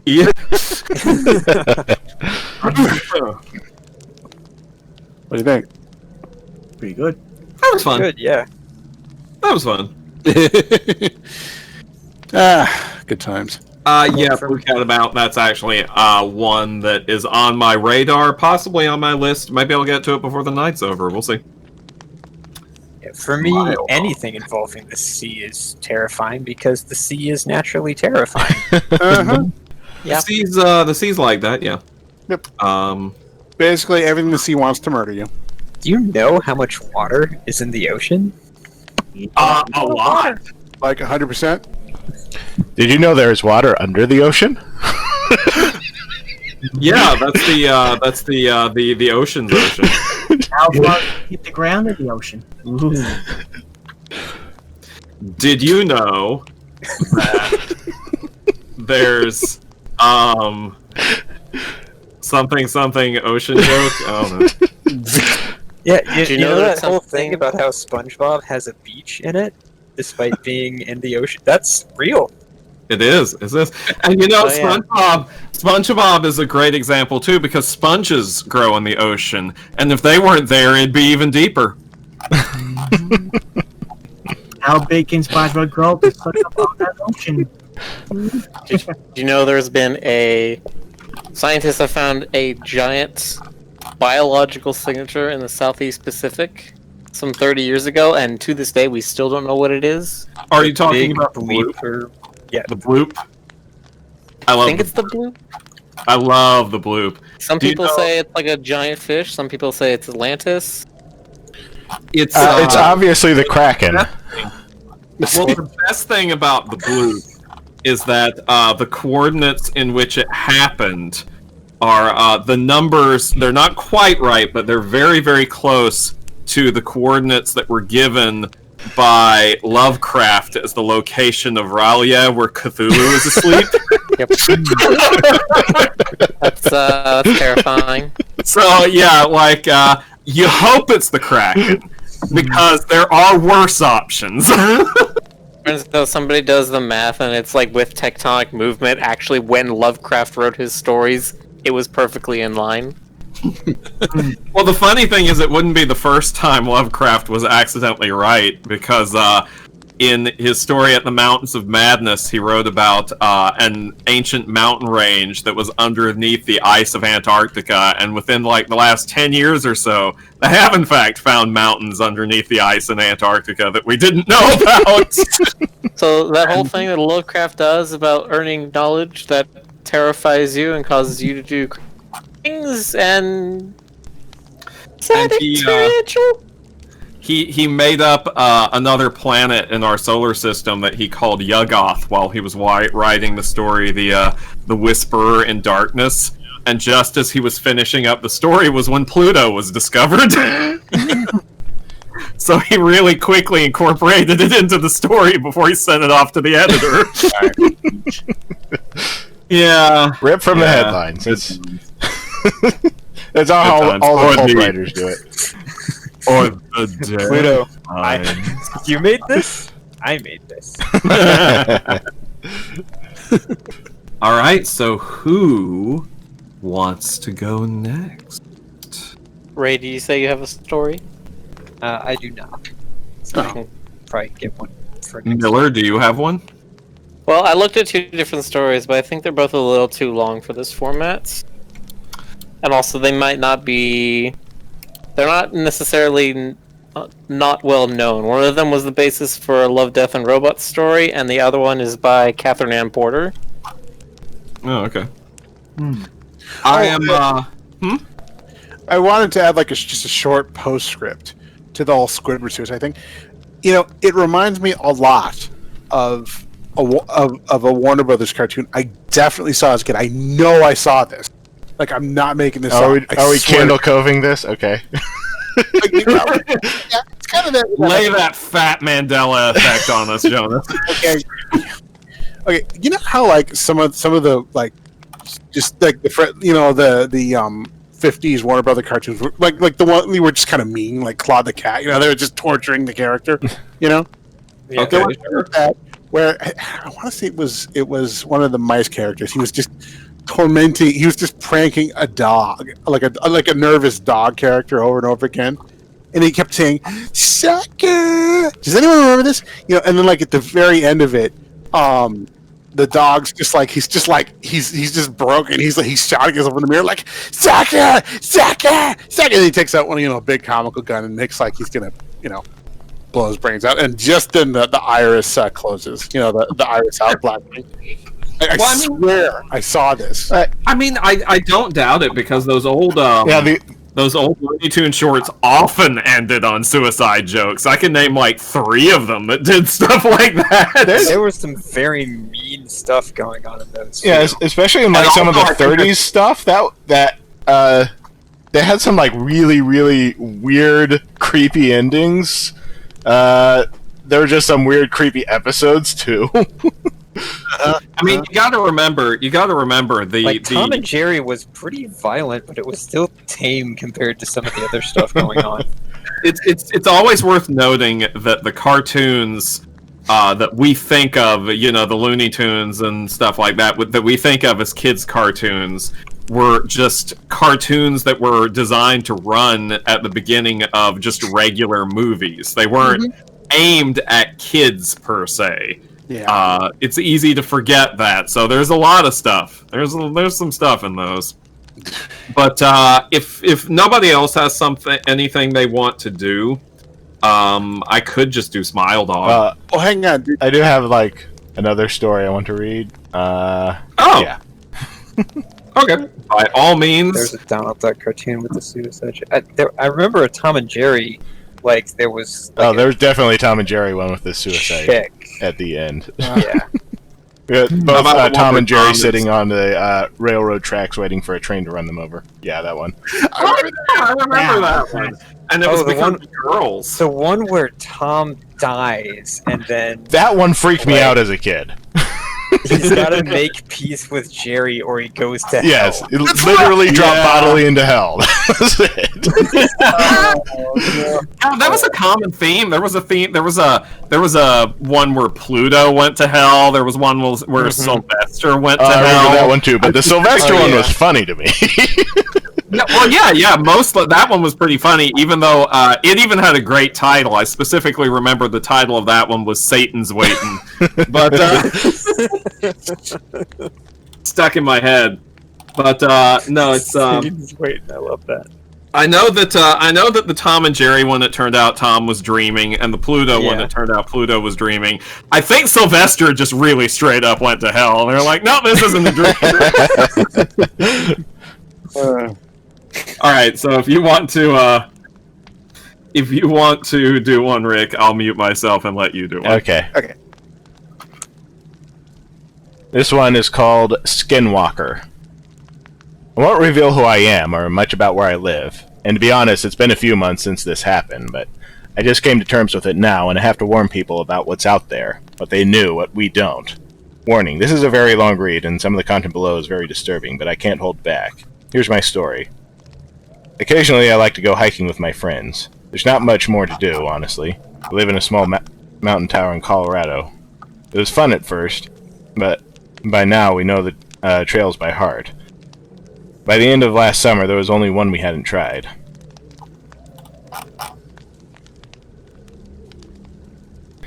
Now there's a reason for that. The trail goes right through a portion of the forest that the Ute people considered sacred.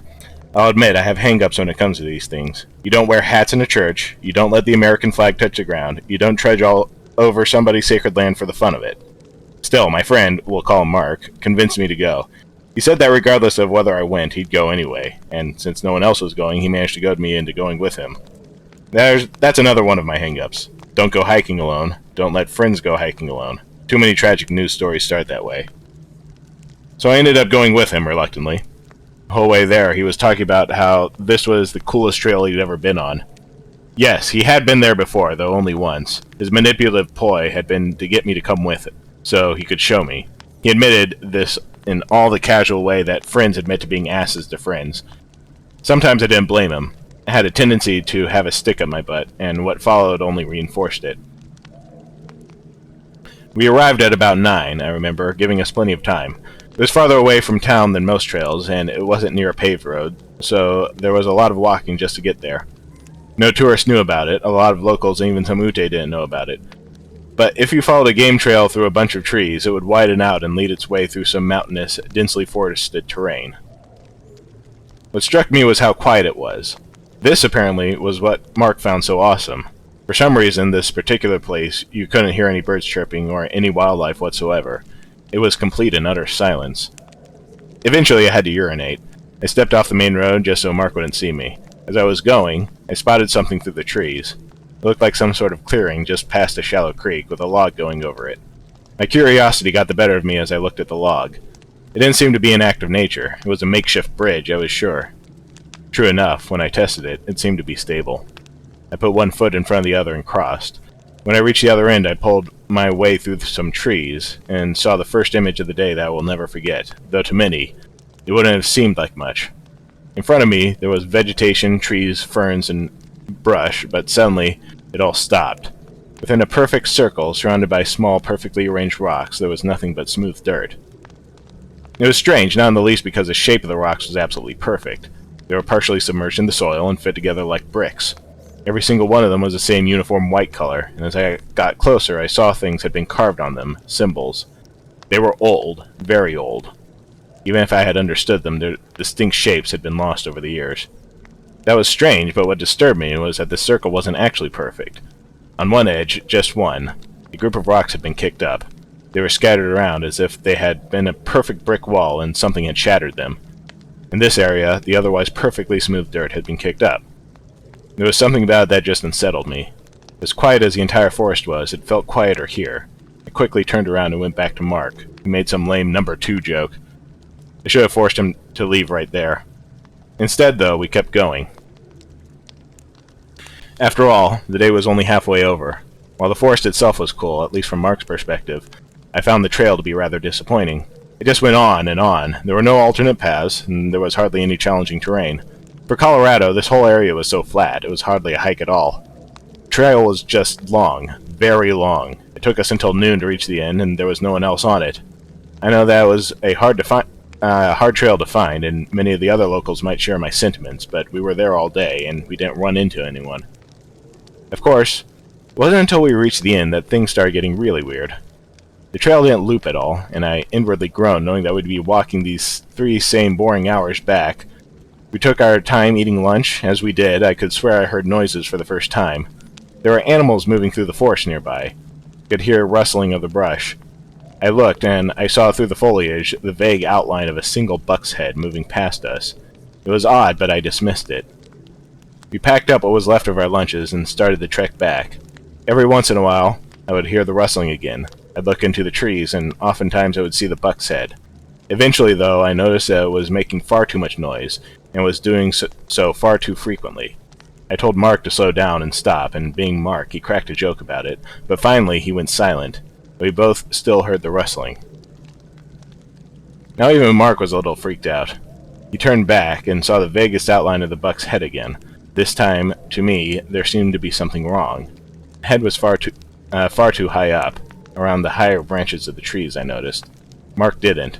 I should have said something, but I didn't have time. Just as soon as it was there, it was gone again, going off further into the forest. I remember Mark talking about how deer were annoying as hell and how he was going to scare it off or something. I don't remember exactly what he said, and that bothers me because I should remember. He was one of my best friends. I do remember him yelling it, and at the time it was funny. "Hey, Buck! Yeah, you horny motherfucker, leave us alone!" He walked off the road and disappeared down a ridge, behind a layer of trees pursuing it. For a minute there was silence.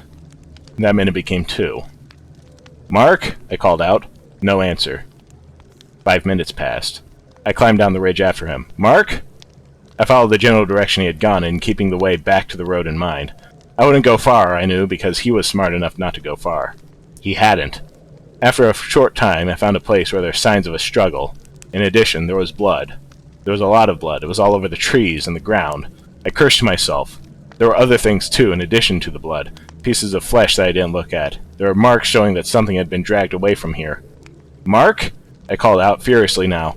Forgetting the trail for a second, I ran forward along the drag marks. After running too far to be safe, I reached a small ravine with a creek running through it. I narrowly stopped myself. It wasn't a long drop, but it had hurt you, and a sprained ankle in the middle of the forest was bad news. The trail stopped here. "Mark," I murmured, and called out again. "Mark!" Something heard, but it wasn't Mark. Across the ravine from me I heard a rustling, and saw the trees stirring. Something stepped through the foliage, and it revealed itself. This was the second image burned into my mind. Please give me a second. I've spent every day for the past few months trying to tell myself this wasn't real. At first I saw a head, the head of a buck. But it came forward, and I realized that it was 7 feet above the ground.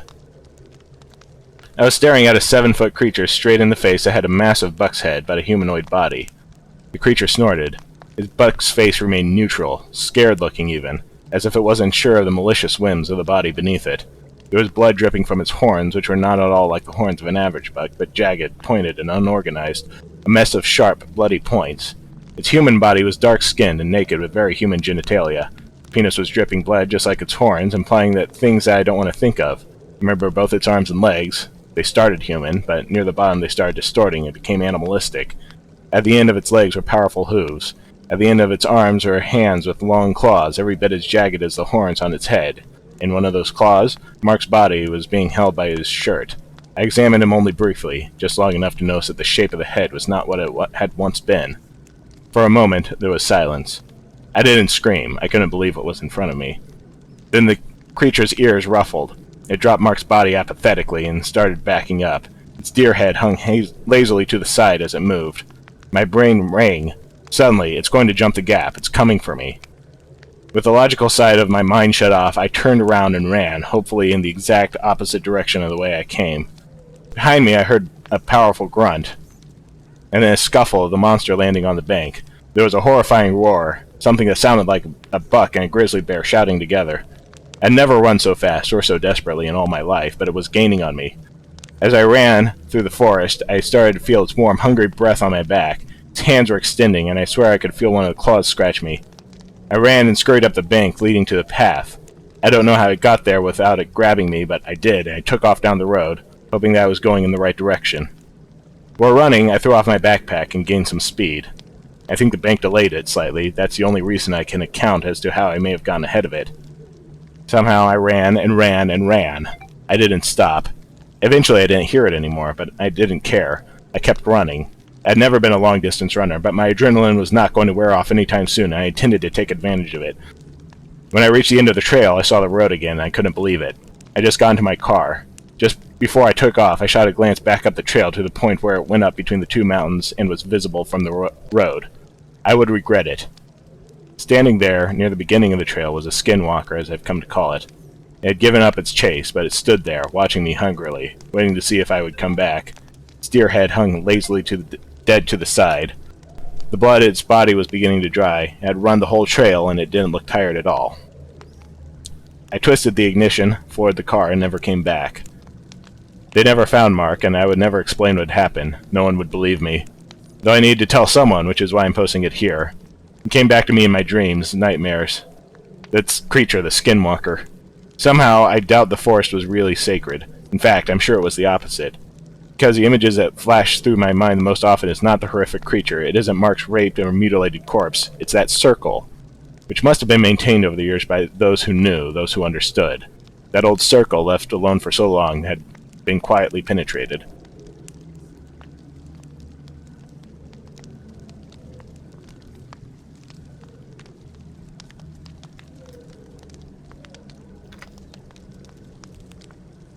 Ta-da!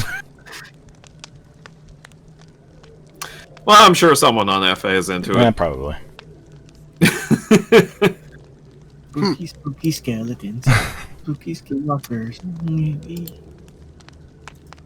So that was the famous Skinwalker one. Nice. Had the most horrifying thing ever in it. A naked guy in the woods. With deer antlers. With deer antlers, but I mean, that's like an artistic thing. I liked it. It was pretty good. You're pretty good. Yes, I am. I got one. If does anyone else want to go?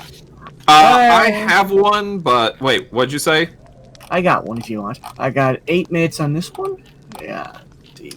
All right. I'm willing to give the floor to you for 8 minutes. Yes. Set 8 minutes. 8 minutes is the time I got to play with you. Alright. All right, go ahead. Yeah. Rabbits in the Creek. By... Anonymous. Ooh, okay. I'm writing this because my family won't talk about it anymore. I'm the only one who can't seem to forget. I was raised on the outskirts of Preston, a small town out southern Idaho with a population of around 5,000. The more immediate community was an isolated, dead-end dirt road called Bear Creek. Less than 20 families lived on the Bear Creek. I didn't mind being so isolated. I grew up in the comfort of wide fields and close neighbors that only rural people knew. We were a morbid community, very church-centered, very community-centered. All the young girls, myself included, were part of the young women's group, and all the boys were members of the local Boy Scout troop, which doubled as a church group in our area. We had 4th of July parties at the local park and swam in the nearby reservoir. It was a good, quiet community. My house, a 92-year-old farm ground built by my great-great-grandfather, was situated on a small hill surrounded by a wide grass field on one side and a snaking dirt road on the other. Across the road was a creek bottom south which characterized a desert climate. Not much grows outside the irrigated fields besides sagebrush and burrs. The creek bottoms were the exception. The creek fed the growth of a thick tangle of pussy willow bushes. In the late fall, we used to go down into the bottom and pick the white cottony pussy willow seeds to decorate the fences of our driveway. Being so isolated, it wasn't common for animals to come down from the mountains. We had a female moose who brought her calf down and lived in our orchard every winter, and the occasional lion was unheard of either. The summer I turned 8, I remember because I was the same year as my baptism, a smaller mountain lion was spotted several times in our area. We weren't worried. The big cats strayed away from the farms and usually moved on when the area didn't yield enough food. The same summer, my neighbor Peyton was working on his Eagle Scout project. He loved National Geographic and thought it would be pretty cool to try putting together a National Geographic submission at our little creek bottoms. The young lion that happened to be in our area at the same time made him especially excited. He decided he wanted to try and get pictures of the lion and emailed the National Geographic team for advice. They recommended setting up an automatic camera to take shots every couple of seconds in the area the lions were known to visit. They also recommended setting some kind of bait so the lion was more likely to come by. No one in the creek liked the idea of living bait or carrion, so we came up with a different kind of bait. We decided to set up an audio recording of a dying rabbit and play it on a loop through a set of speakers hidden in the willows. I remember when everyone was down in the bottoms testing the speakers and I heard the noise for the first time. The sound of a dying rabbit was horrible. It's been described as being almost identical to the sound of a screaming child. If you've never heard it yourself, there's plenty of recordings available online. It's worth a listen. The camera was set up, the speakers were set up, everything was perfect. Peyton explained that he would allow the camera to record to play interrupted for a week, and then he would go check it. This would give us time for the scent to fade for the farmers and encourage the lions to come closer. At first I was worried about the noise. It was truly horrible, and our house was close to the setup point at the bottoms. My father assured me that the noise wouldn't reach as far as the house, as I was relieved when we arrived that night, and he was correct. The bottoms were far enough away that I couldn't hear anything. I remember Peyton the next day at church. He was fidgety and excited to check on the equipment, but he had to wait a week, with everybody kept reminding him. He couldn't risk going down too early and scaring the lion away for good. That night, I woke up to an awful noise. I sat ramrod straight in my bed with my eyes wide in the dark, hands clutched so hard my palms bored and indented my fingernails for hours after. I knew that noise. Just according to the rabbit. It sounded faint, far off, like it really could have come from the bottoms. But that was impossible. These recordings had been going all night the previous day, and I hadn't heard a thing. I didn't sleep that night. I was too scared to get out of the bed and wake my parents. The recording played over and over again.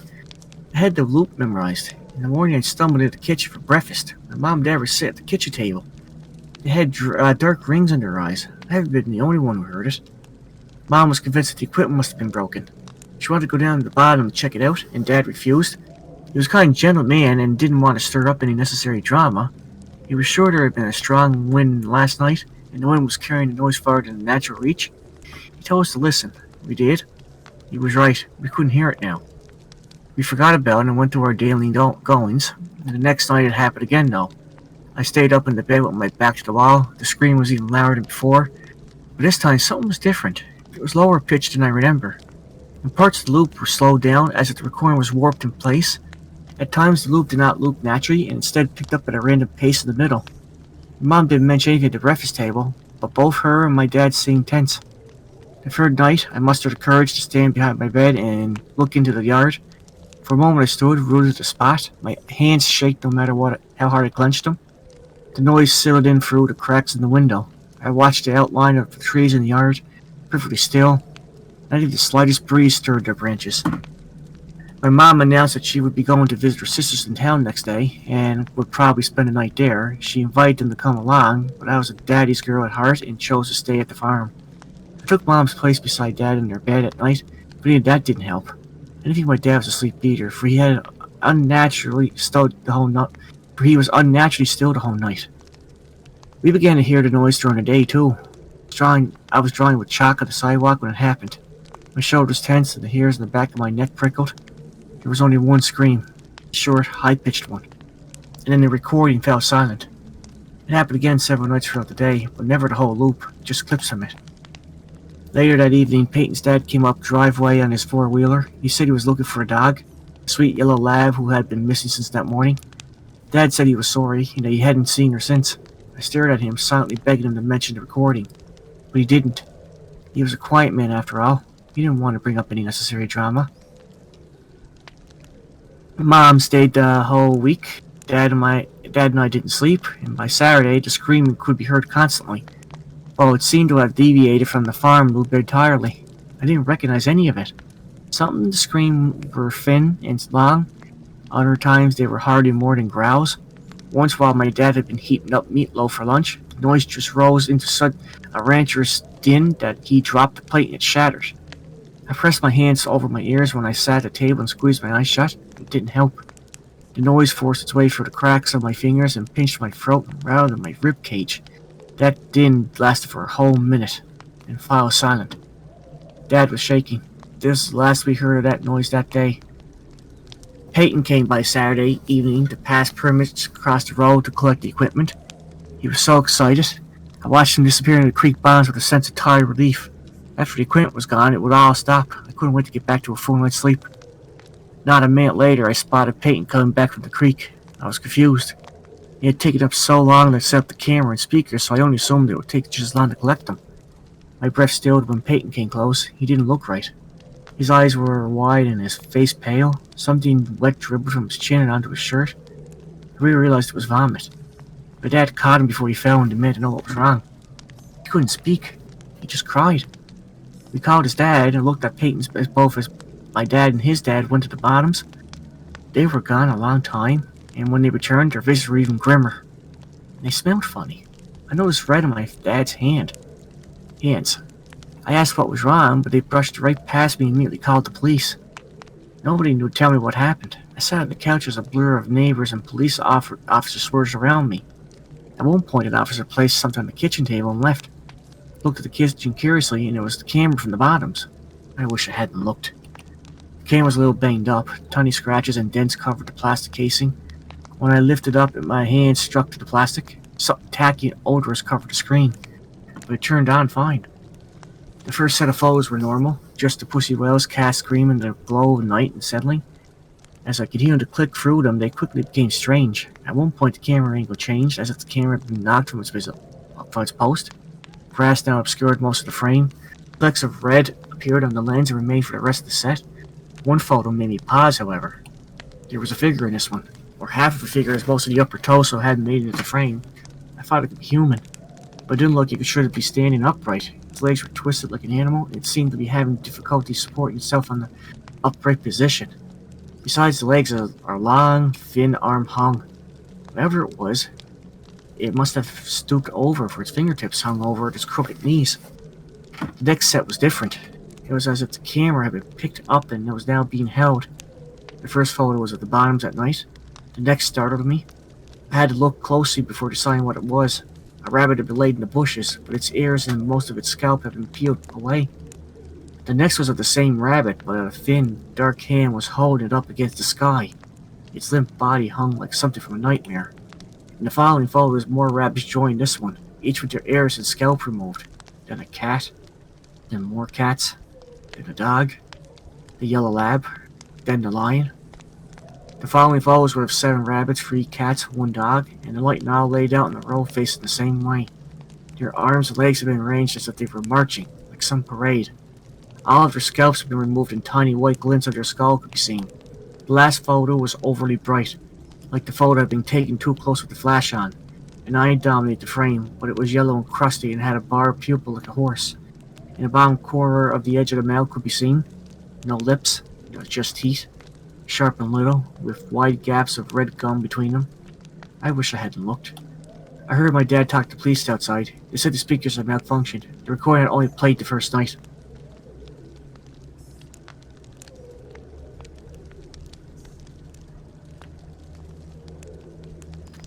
Oh, curiosity. Curiosity killed the cats. Ooh. It's sad that you brought it back.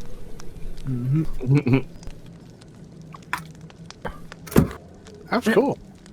Yeah. Good It reading. was cool. What was the thing? A rabbit? It was, I'm It was me. imitating it was me, I did it. rabbit. Stoker. Stoker! Nosferatu! Nosferatu, he was a rabbit. Nosferatu! Funicular. Oh, Nicola. Oh, gosh, that brings back so many. Alright, so. I got a quick. You what? I got a quick one. Unless anyone else wants to go. You go ahead and go. Okay, this won't be too long. This is short. Okay. Submitted for the approval of the Midnight Society. This is a creepypasta called Persuaded. Ooh. It's been 2 weeks since this whole thing started. It all started with the tanker accident. It was all over the news. Everyone thought it was just another oil spill. There were plenty of volunteers. Plenty of people wanting to help the poor, defenseless animals. Plenty of victims. Within hours of the tanker accident, it started happening. The animals had gone crazy. They were scratching and biting the cleanup volunteers. They said it was an adverse effect of whatever was in the tanker.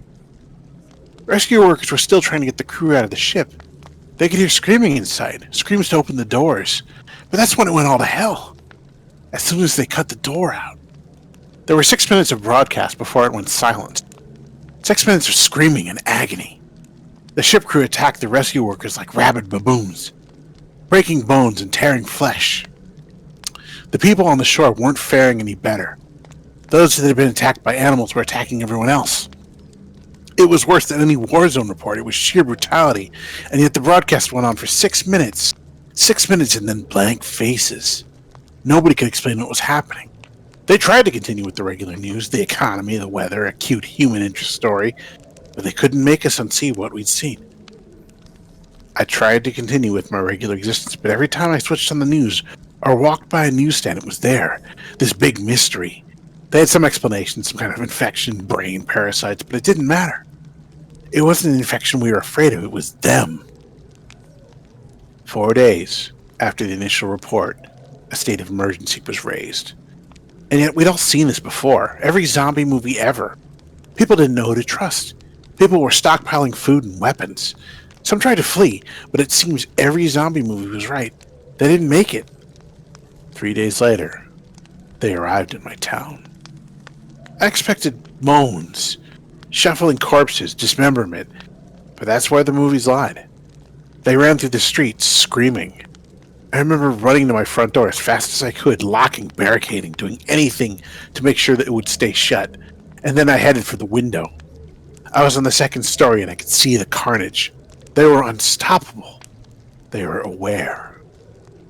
A group of them made their way through a building across the street. They jumped straight through plate glass windows. Even the shards slicing through them made no difference. They just kept coming. My barricade wasn't going to hold. I rushed around my flat, grabbing supplies and jamming them into the most secure room of the flat. I went back for one last look across the street, and I wished I hadn't. In a second-story window, my face met one of theirs. They knew where I was. I quickly dashed into the room and locked the door. I don't have any kind of panic room or a secure basement, so the safest place I could think of was my bathroom. No windows, one door with a lock. I had filled my sink and bathtub full of water so I could stay for a while. So I sat there in the dark room with the distant screams in my ears. I began to feel like I may have overreacted. It had been 2 hours and no sign of them. It actually got quieter and I thought they had moved on. Maybe I could leave the room, get to the kitchen, grab more food to wait it out. A crash came from the front door. The sound of someone running full force into the door and knocking down the barrier behind it. There was a couple more crashes before I knew they were inside. Rapid footsteps moving around the flat. A couple screams and then a bang on the wall beside me. My eyes were open to their widest, even in the pitch-black darkness of the room. Another bang, and another. They knew I was there, and they knew I was scared. This was the zombie nightmare I'd been expecting from the start. I had nowhere to run. There was only so much time before they would break in. I sat with my back to the door, hoping my extra weight would make it harder for them to get in. And then it got worse. Why don't you open the door? A voice on the opposite side of the door. No screams or moans, just a quiet, whispery voice. And then more of them. We've come for you. You'll be happier if you open the door. It's not so bad. The whispery voices became a cacophony of noise trying to persuade me, to break me, to fool me. I'd heard that the moaning of zombies would drive people insane, but worse, a siren call. I sat in the darkness and hoped and prayed that they'd get bored. But they don't get bored, and they don't leave. I managed to use the mirror to peek out of the door, only to be greeted by horrible unblinking eyes. Blood-smeared faces, screams, and more horrible whispers. That was 2 days ago. I don't know what to do anymore. Maybe it won't be so bad.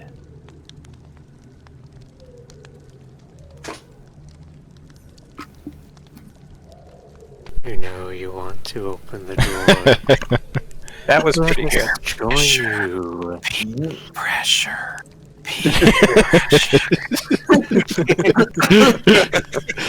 That was a very good delivery, Jonas. Thank you. I especially liked the whispering. What's the name of that one again? Hold on, let me bring it back. Yeah, I was going to ask. Persuaded, I think? That was called Persuaded. I will post the link here and in the Twitch chat. Ooh. Wee! Stoker's excited. All right. I like that one because it was short, but it felt pretty effective, Yeah, I like those. Short and it was sweet. Yes. Sweet. All right, so And then he went outside and there was a big party. Yeah. Oh, be ravens. Hey guys, sorry, can I tell you the story? Called, oh my gosh, they're raving mad. Sorry, go on. Hey guys, at this party, we got a story called Persuade. You want to hear it? Sure, don't have to persuade me. All All right. Who is up for Smile Dog? Do Smile Dog.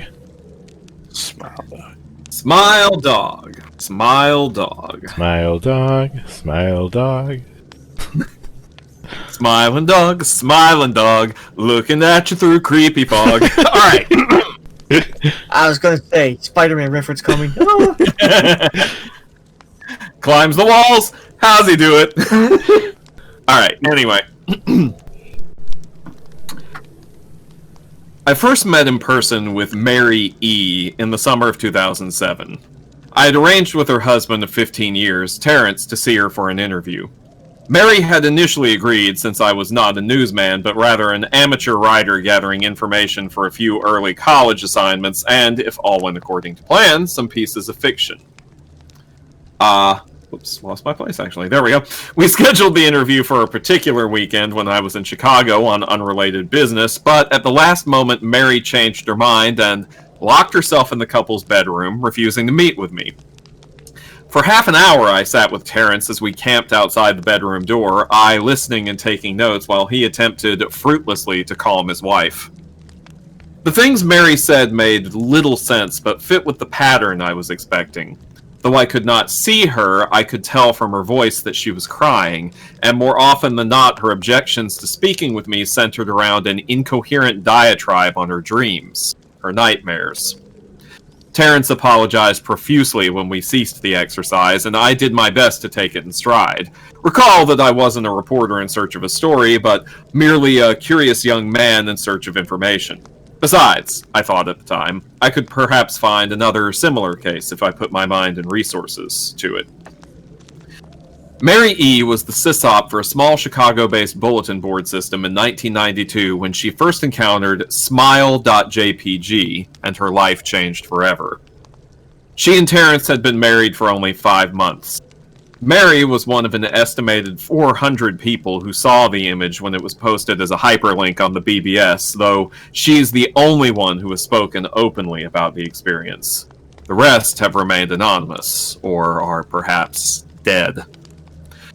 In 2005, when I was only in 10th grade, smile.jpg was first brought to my attention by my burgeoning interest in web-based phenomena. Mary was the most often cited victim of what is sometimes referred to as smile.dog, the being smile.jpg is reputed to display. What caught my interest, other than the obvious macabre elements of the cyber legend and my proclivity towards such things, was the sheer lack of information, usually to the point that people don't believe it even exists, other than as a rumor or hoax.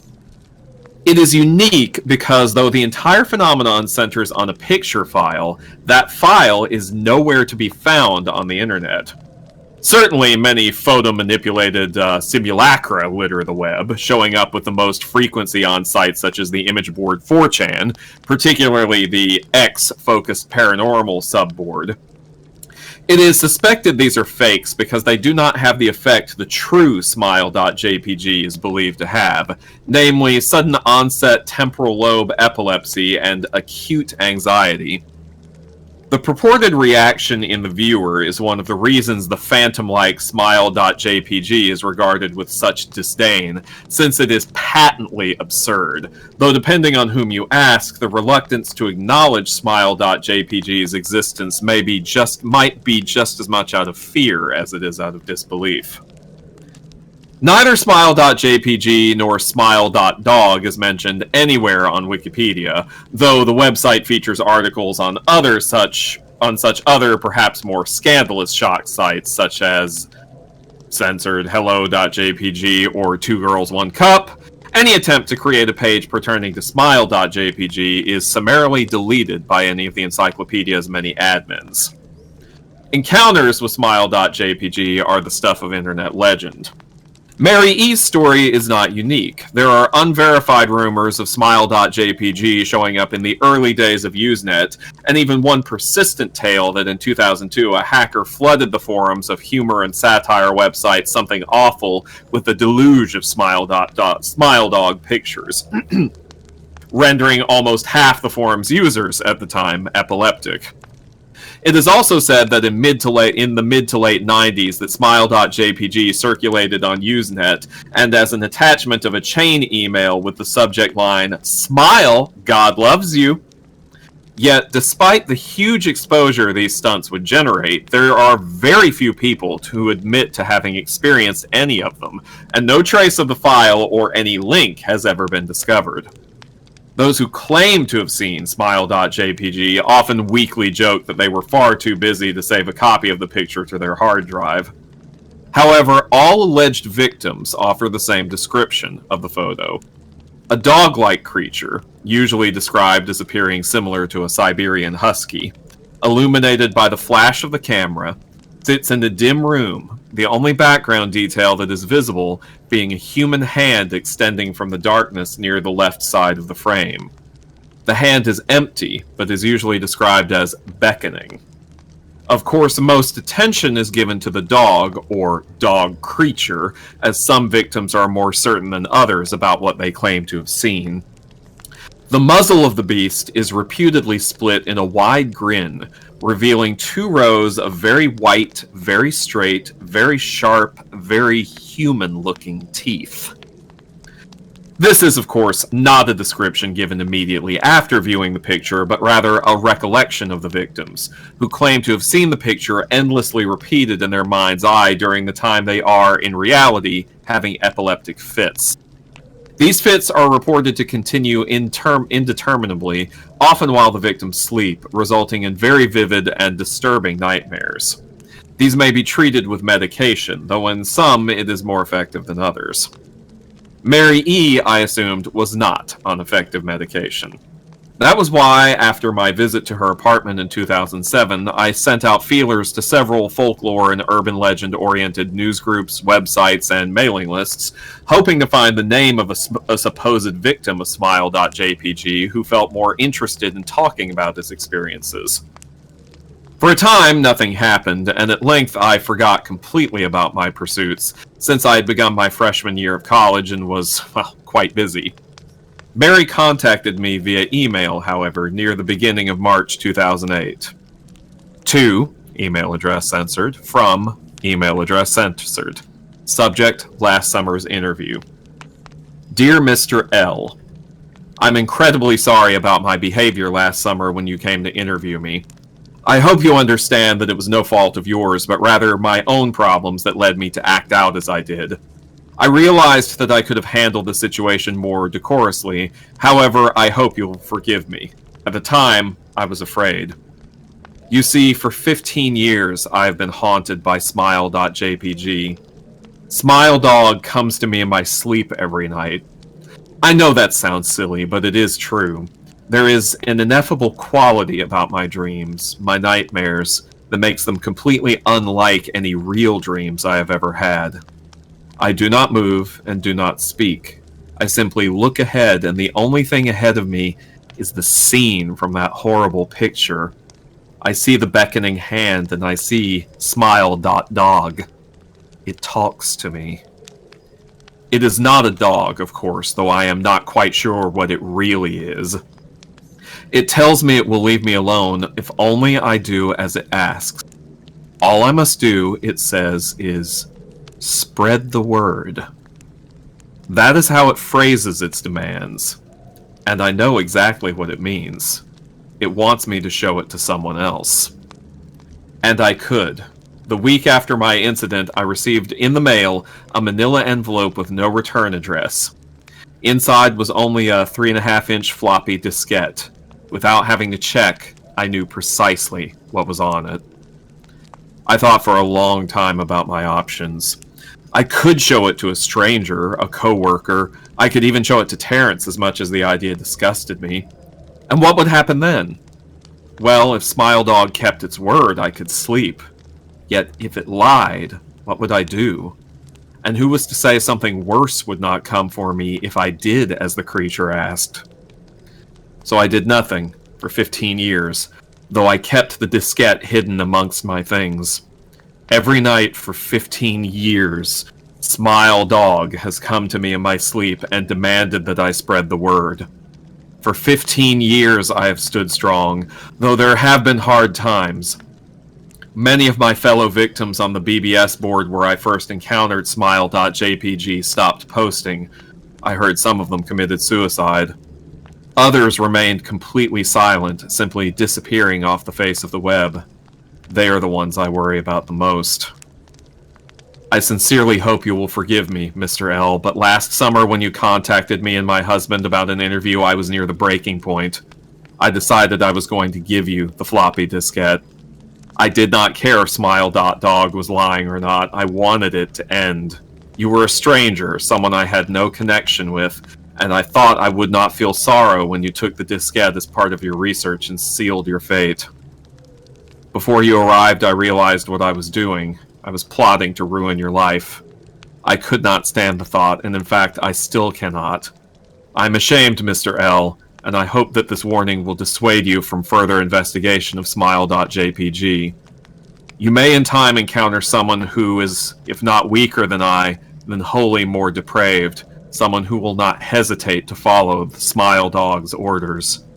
Stop while you are still whole. Sincerely, Mary E. Terrence contacted me later that month with the news that his wife had killed herself. While cleaning up the various things she'd left behind, closing email accounts and the like, he happened upon the above message.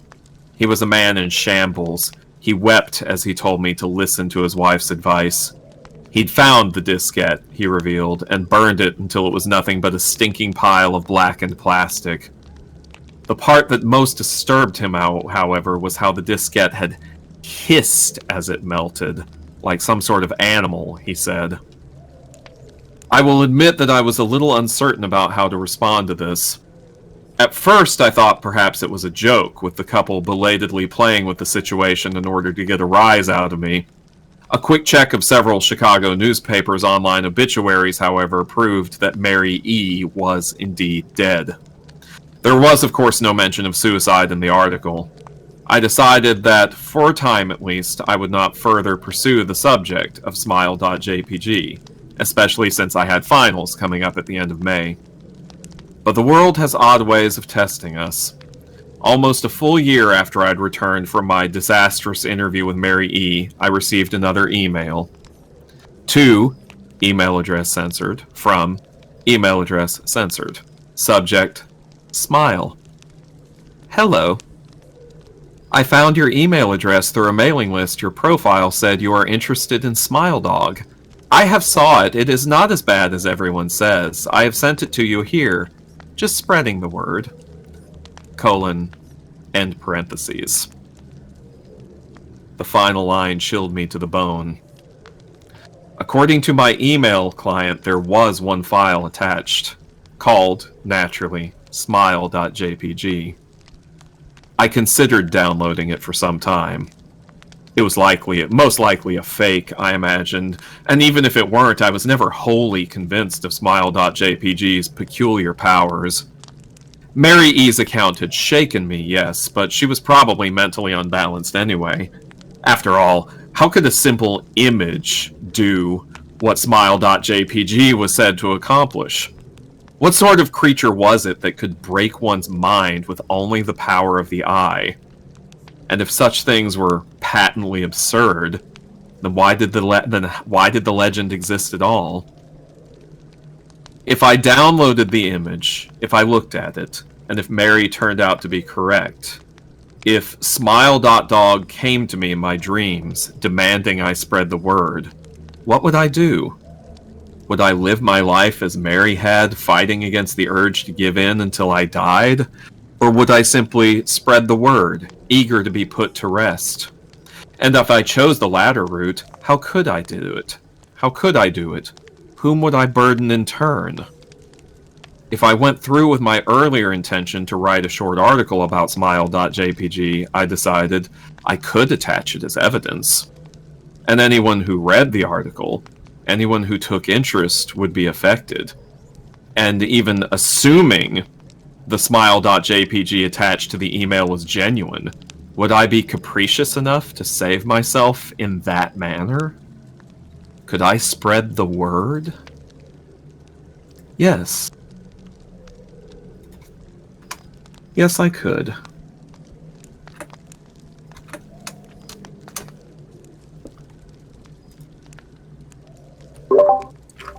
Don't do it, Jim. Okay, so that was basically the ring. You've done the thing. Oh no! He's invading our Discord. He's fit the picture. Oh no! It's Smile Dog. You've killed up. His name is Smile Dog. You'll go a Smile Dog. See, So that was basically the ring. well, yes, but like, see, this is the thing. This is the problem with this particular creepypasta. I really enjoy the concept, and I enjoy the way it's set up, and all that other stuff. But the problem with this creepypasta is that it includes the image. And it's written in such a way that it has to. Right. But the weird. image, it super doesn't work. It just instantly diffuses all of the tension. Like, you look at it and it's like, okay, it's kind of cute. I'm pretty sure I've seen porn of it on FA. Jesus. Like, that's how there's a hand or whatever. That's how the Smile Dog phenomenon would end. It would just find out about furries and be like, never Like, mind. this isn't Stop even the spreading the word. picture I was thinking of. Right. Like, I thought there was another one that's... Oh, there's several. There's a lot of different mock-ups of Honestly, Smile the Dog. entire time I was thinking about that of the little Labrador puppy that's like drinking from a soda. That's all I could think of, and I don't know why. That was the image in my head. Yeah, there are lots of versions of Smile Dog in Google image search that are considerably creepier than this one. But this is the one that was attached to the post that I was reading. So therefore, it's yeah. I like I said, I really, really like it as a concept. It's just a shame that the image can't live up to it. Okay, because the other thing, now that I'm looking at it, like, is that entire thing the image, like, including it looking like a photograph that has bloody fingerprints on it, or is it just supposed to be the image within that? I don't... Yes. the bloody Thank you, Jonas. bloody fingerprint. Yeah, I know, right?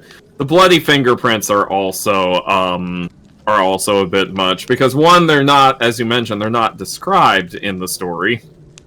But two, it kind of pushes it again into this image of trying too hard. Yes. Like, I don't know. I appreciate. This is one of the cases where you tell, don't show. I can see people getting scared from it though, but yeah, for some people, yeah, it's just a turn off. Yeah, and it's just, I don't know. It's a shame because I actually find the rest of it pretty well written. But, like, the story doesn't try too hard. It's just the image that tries too hard. I do like how clinical it here's is. So it's probably like I do like how clinical the story is for the most part. So that's probably like the attraction of SCP Foundation. Yeah, that's where I was getting the vibe from. The whole, like, mental cognitive. What's it called? SCP. Well, it's just people trying to figure out a problem, right? They're like, I don't understand this thing. Let me deduce what it is. And, like, a lot of modern horror preys on that. You literally just cannot deduce it. Like, that's what Lovecraft set up. And that's what a lot of people do nowadays. Yeah, And I search for fan art on DeviantArt, and the first things I find are just furry Why? pictures. Like, The rule has the internet has a 34th rule for a reason. Well, I haven't even found 34 of Smile Dog. The first things I find are literally just furry art. Here's Isabel dressed up as Rouge the Bat. I mean, Cognito hazard, that's what it is.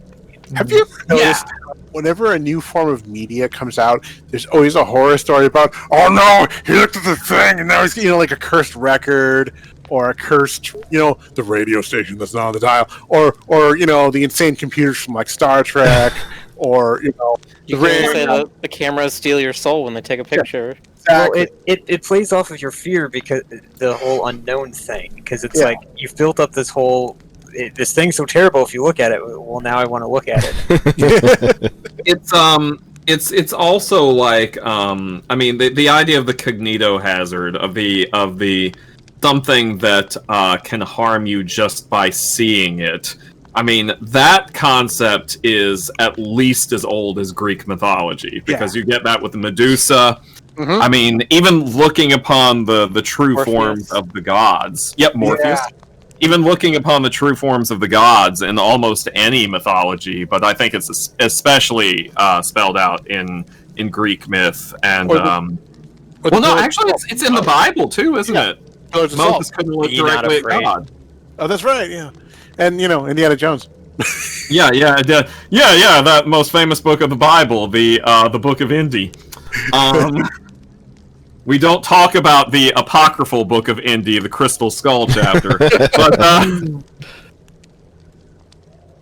yeah, it's of course you did. The moral of the story is: don't look at anything, don't listen to anything, just stay in your room and take in no media ever. Sorry, were you saying just something, Jonas? I wasn't listening to you. Oh, the sirens! That's another good example of your senses being dangerous. Mm-hmm. But, man. How original Christian angels were more like how they were depicted in Evangelion. Oh, biblically accurate Screams angels. geometrically. I'm so happy that biblically accurate angels have become a meme. It's just, it's very amusing to me.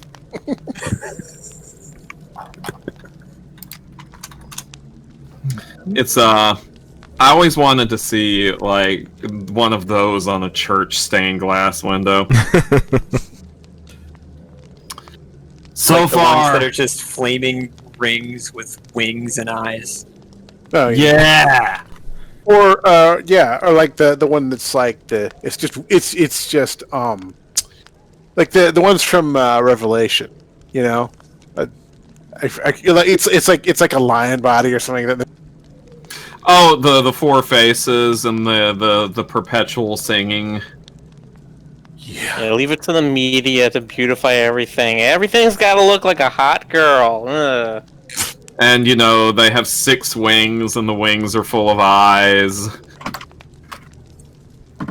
It's good stuff. I like it. Turns out like a Lucifer was Kirby the box. only angel that looked like a normal person.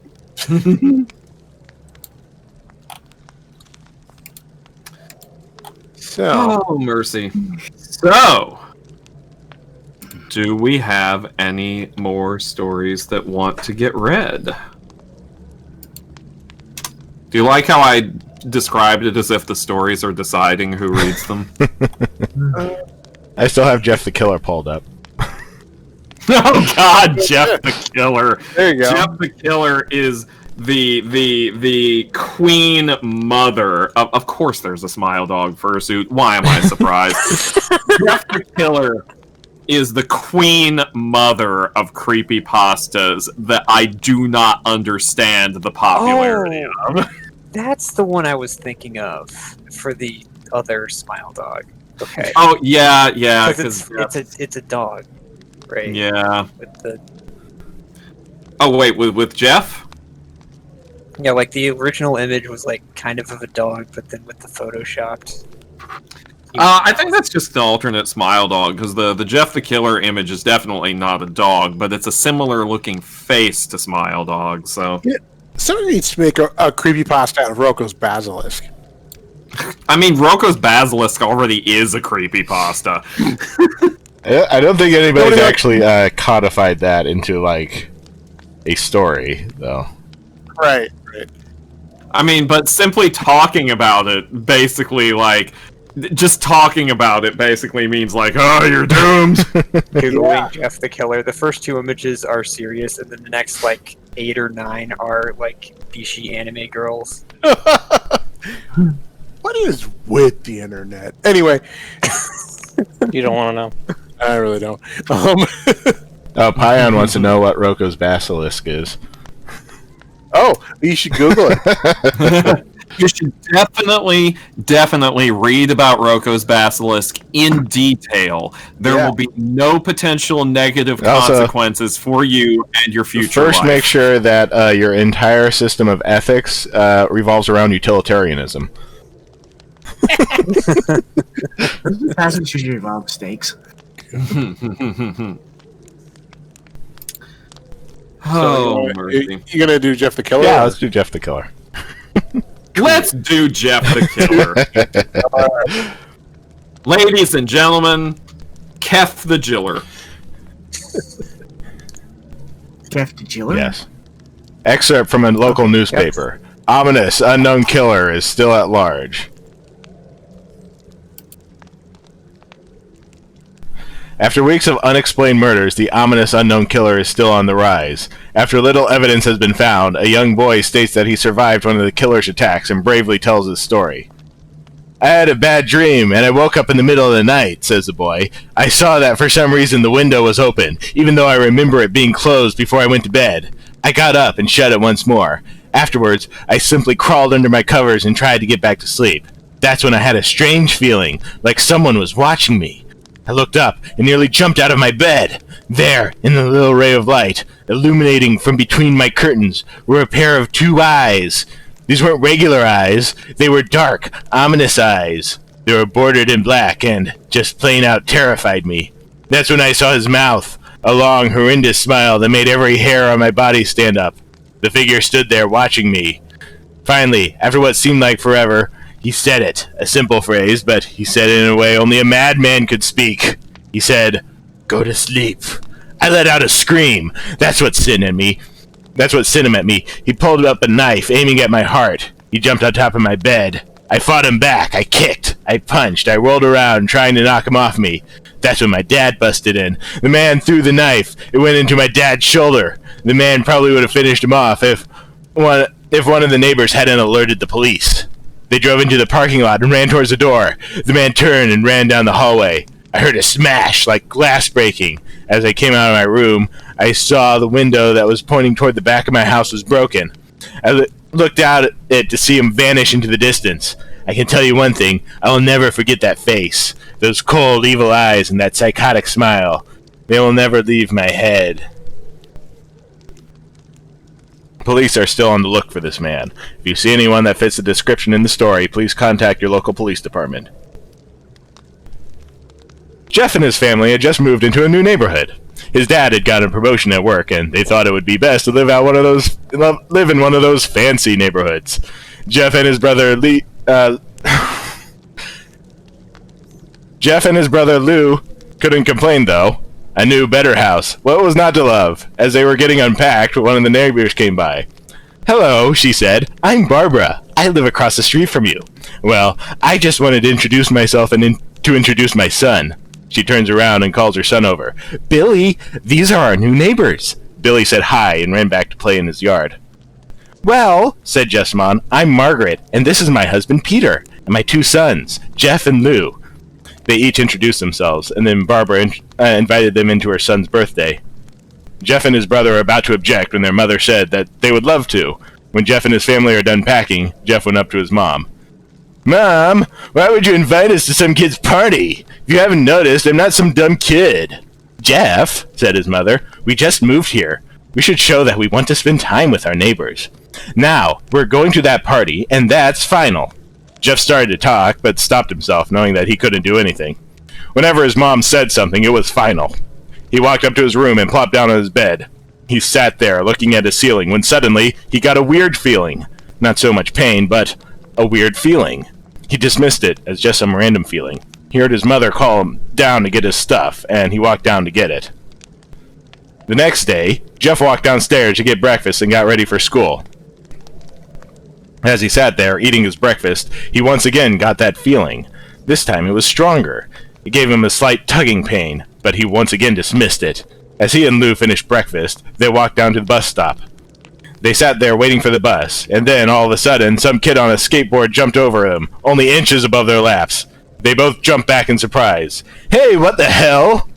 The kid landed and turned back to them. He kicked his skateboard up and caught it with his hands. The kid just seemed to be about 12, 1 year younger than Jeff. He wears an Aeropostale shirt and ripped blue jeans. Well, well, well, it looks like we got some new meat. Suddenly, 2 other kids appeared. One was super skinny and the other was huge. Well, since you're new here, I'd like to introduce ourselves. Over there is Keith. Jeff and Lou looked over to the skinny kid. He had a dopey face that you would expect a sidekick to have. And he's Troy. They looked over to the fat kid. Talk about a tub of lard. The kid looked like he hadn't exercised since he was crawling. And I, said the first kid, am Randy. Now, for all the kids in the neighborhood, there is a small price for bus fare if you catch my drift. Lou stood up, ready to punch the lights out of the kid's eyes when one of his friends pulled a knife on him. Tisk, tisk, tisk. I had hoped you would be more cooperative, but it seems we must do this the hard way. The kid walked up to Lou and took his wallet out of his pocket. Jeff got that feeling again. Now it was truly strong, a burning sensation. He stood up, but Lou gestured at him to sit down.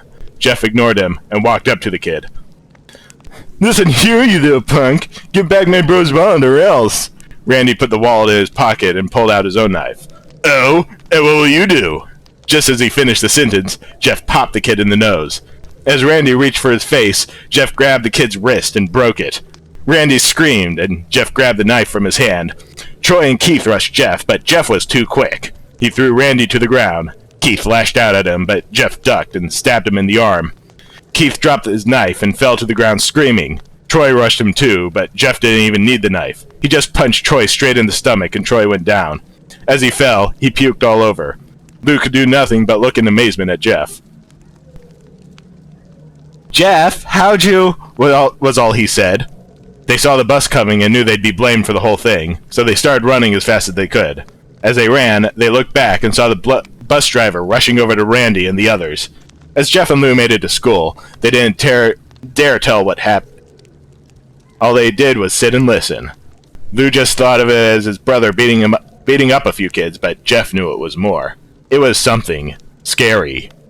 As he got that feeling, he knew how powerful it was, the urge to just hurt someone. He didn't like how it sounded, but he couldn't help feeling happy. He felt that strange feeling go away and stay away for the entire day of school. Even as he walked home, due to the whole thing near the bus stop, and now he probably wouldn't be taking the bus anymore, he felt happy. When he got home, his parents asked him how his day was, and he said, in a somewhat ominous voice, "It was a wonderful day." Next morning, he heard a knock at his front door. He walked down to find 2 police officers at the door, his mother looking back at him with an angry look. Jeff, these officers tell me you attacked 3 kids, that it wasn't a regular fighting, and that they were stabbed. Stabbed, son! Jeff's gaze fell to the floor, showing his mother that it was true. Mom, they were the ones who pulled the knives on me and Lou. Son, said one of the cops, we found 3 kids, 2 stabbed, 1 having a bruise on his stomach, and we have witnesses proving that you fled the scene. Now, what does that tell us? Jeff knew it was no use. He could say him and Lou had been attacked, but then there was no proof it was not them who attacked first. They couldn't say they weren't fighting, they weren't fleeing, because, truth be told, they were. So Jeff couldn't defend himself or Lou. Son, call down your brother. Jeff couldn't do it since it was he who beat up all the kids. Sir, it was me. I was the one who beat up the kids. Lou tried to hold me back, but he couldn't stop me. The cop looked at his partner and they both nod. Well, kid, looks like a year in juvie. Wait, says Lou. They all looked up to see him holding a knife. The officers pulled their guns and locked them in on Lou. It was me. I beat up those punks. Have the marks to prove it. He lifted up his sleeves to reveal cuts and bruises, as if he was in a struggle. Son, just put the knife down, said the officer. Lou held up the knife and dropped it to the ground. He put his hands up and walked over to the cops. No, Lou, it was me. I did it. Jeff had tears running down his face. Huh, poor bro, trying to take the blame for what I did. Well, take me away. The police led Lou out to the patrol car. Lou, tell him it was me! Tell him! I was the one who beat up those kids! Jeff's mother put her hands on his shoulders. Jeff, please. You don't have to lie. We know it's Lou. You can stop. Jeff watched helplessly as a cop car speeds off with Lou inside. A few minutes later, Jeff's dad pulled into the driveway, seeing Jeff's face and knowing something was wrong. Son, what is it? Jeff couldn't answer. His vocal cords were strained from crying. Instead, Jeff's mother walked his father inside to break the bad news to him as Jeff wept in the driveway. After an hour or so, Jeff walked back into the house, seeing that his parents were both shocked, sad, and disappointed. He couldn't look at them. He couldn't see how they thought of Lou when it was his fault. He just went to sleep, trying to get the whole thing off his mind. 2 days went by, with no word from Lou at the JDC. No friends to hang out with, nothing but sadness and guilt. That is until Saturday, when Jeff is woken up by his mother with a happy, sunshiny face. "Jeff, it's the day," she said as she opened up the curtains and let light flood into his room. "What? What's today?" asked Jeff as he stirs awake. "Why, it's Billy's party." He was now fully awake. "Mom, you're joking, right? You don't expect me to go to some kid's party after..." There was a long pause. "Jeff, we both know what happened. I think this party could be the thing that brightens up the past days. Now, get dressed." Jeff's mother walked out of the room and downstairs to get ready herself. He fought himself to get up. He picked out a random shirt and a pair of jeans and walked downstairs. He saw his mother and father all dressed up, his mother in a dress and his father in a suit. He thought, why would they ever wear such fancy clothes to a kid's party? "Son, is that all you're going to wear?" said Jeff's mom. "Better than wearing too much," he said. His mother pushed down the feeling to yell at him and hid it with a smile. "Now, Jeff, we may be overdressed, but this is how you go if you want to make an impression," said his father. I should have done that in his father's voice. "Now, Jeff, we may be overdressed, but this is how you go if you want to make an impression," said his father. Jeff grunted and went back up to his room. "I don't have any fancy clothes," he yelled downstairs. "Just pick out something," called his mother. He looked around his closet for what he would call fancy. He found a pair of black dress pants he had for special occasions and an undershirt. He couldn't find a shirt to go with it, though. He looked around and found only striped and patterned shirts, none of which go with dress pants. Finally, he found a white hoodie and put it on. "You're wearing that?" they both said. His mother looked at her watch. "Oh, no time to change. Let's just go," she said as she herded Jeff and his father out the door.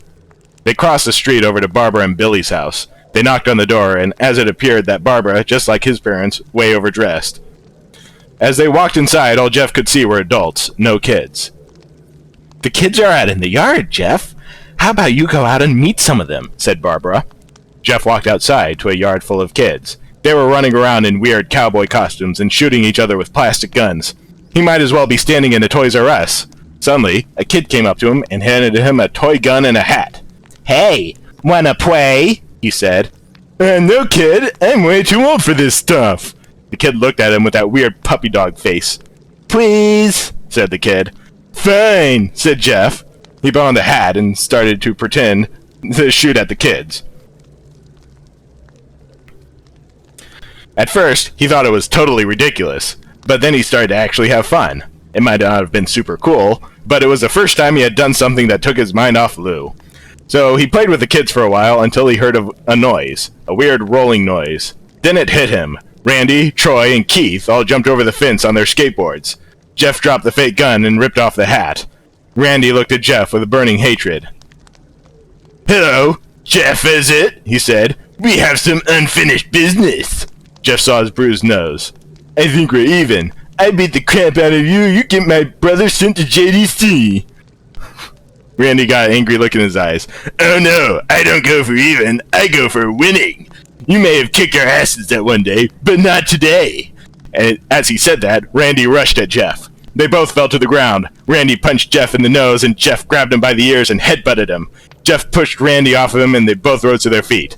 Kids were screaming, and parents were running out of the house. Troy and Keith both pulled guns out of their pockets. "No one interrupts or guts will fly," they said. Randy pulled a knife on Jeff and stabbed it into his shoulder. Jeff screamed and fell to his knees. Randy started kicking him in the face. After 3 kicks, Jeff grabs his foot and twists it, causing Randy to fall to the ground. Jeff stood up and walked towards the back door. Troy grabbed him.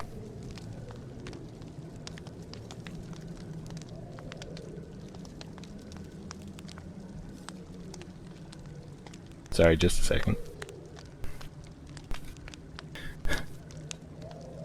"Need some help?" He picks Jeff up by the back of the collar and throws him through the patio door. As Jeff tries to stand, he is kicked down to the ground. Randy repeatedly starts kicking Jeff until he starts to cough up blood. Come on, Jeff, fight me! He picks Jeff up and throws him into the kitchen. Randy sees a bottle of vodka on the counter and smashes the glass over Jeff's head. Fight! He throws Jeff back into the living room. Come on, Jeff, look at me! Jeff glances up, his face riddled with blood. I was the one that got your brother sent to JDC, and now you just get to sit there and let him rot there for a whole year? You should be ashamed! Jeff starts to get up. Oh, finally! You stand and fight! Jeff is now to his feet, blood and vodka on his face. Once again, he gets that strange feeling, the one which he hasn't felt for a while. Finally! He's up, says Randy as he runs at Jeff. That's when it happens. Something inside Jeff snaps. His psyche is destroyed. All rational thinking is gone. All he can do is kill. He grabs Randy and pile drives him to the ground. He gets on top of him and punches him straight in the heart. The punch causes Randy's heart to stop. As Randy's gasped for breath, Jeff hammers down on him. Punch after punch, blood gushes from Randy's body until he takes one final breath and dies. Everyone is looking at Jeff now. The parents, the crying kids, even Troy and Keith. Although they easily break from their gaze and point their guns at Jeff. Jeff sees the guns trained on him and runs for the stairs. As he runs, Troy and Keith let out fire on him, each shot missing. Jeff runs up the stairs. He hears Troy and Keith follow up behind. As they let out their final rounds of bullets, Jeff ducks into the bathroom. He grabs a towel rack and rips it off the wall. Troy and Keith race in, knives ready. Troy swings his knife at Jeff, who backs away and bangs a towel rack into Troy's face. Troy goes down hard, and now all that's left is Keith. He is more agile than Troy, though, and ducks when Jeff swings the towel rack. He dropped the knife and grabbed Jeff by the neck. He pushed him into the wall. A thing of bleach fell down on top of him from the top shelf. It burnt both of them, and they both started to scream. Jeff wiped his eyes as best he could. He pulled back the towel rack and swung it straight into Keith's head. As he lay there, bleeding to death, he let out an ominous smile. What's so funny? Asked Jeff. Keith pulled out a lighter and switched it on. What's funny, he said, is that you're covered in bleach and alcohol. Jeff's eyes widened as Keith threw the lighter at him.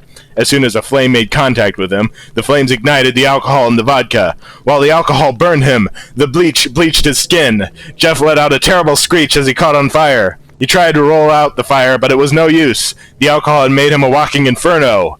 He ran down the hall and fell down the stairs. Everybody started screaming as they saw Jeff, now a man on fire, drop to the ground, nearly dead. The last thing Jeff saw was his mother and the other parents trying to extinguish the flame. That's when he passed out.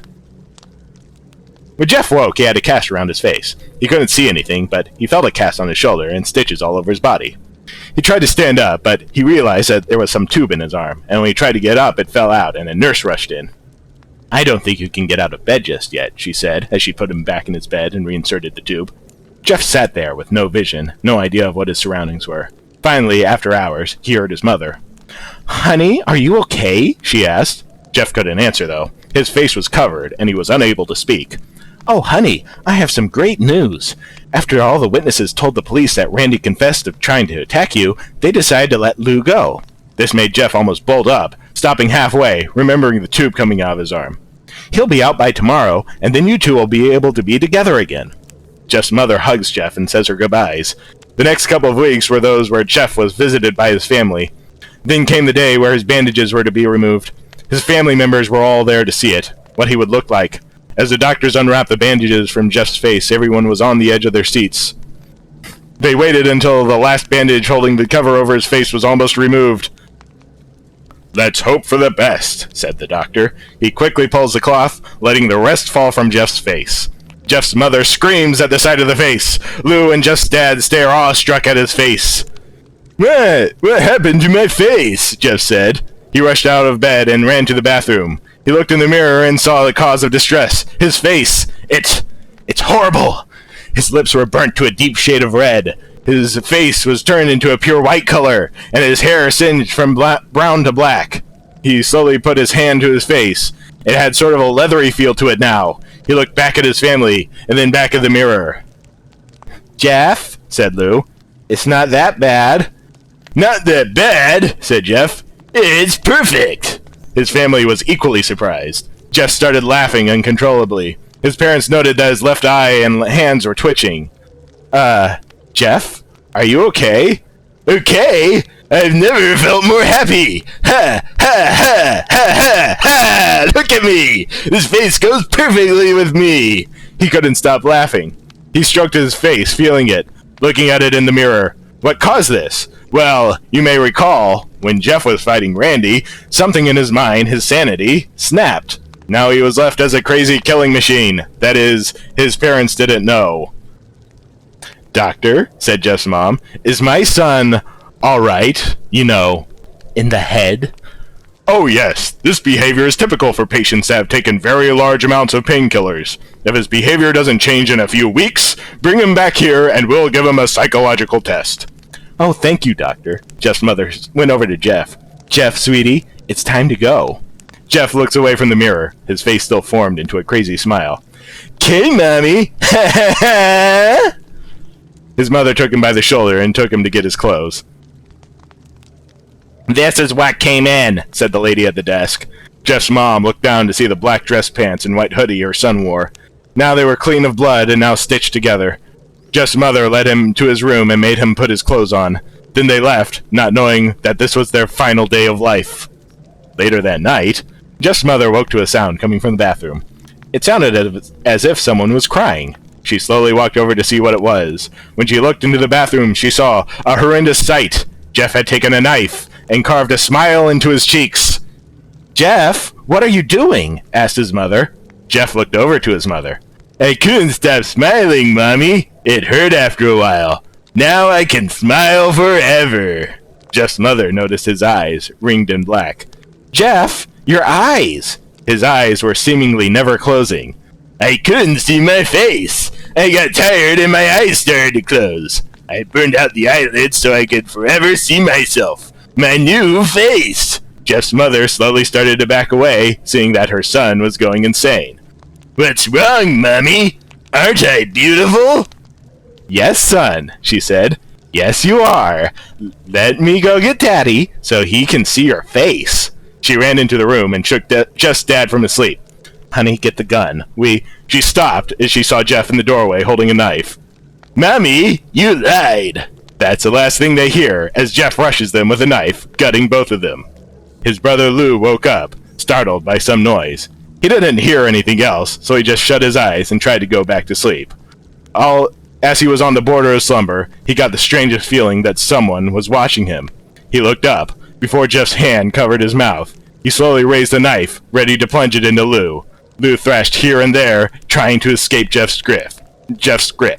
"Shh," Jeff said. "Just go to sleep."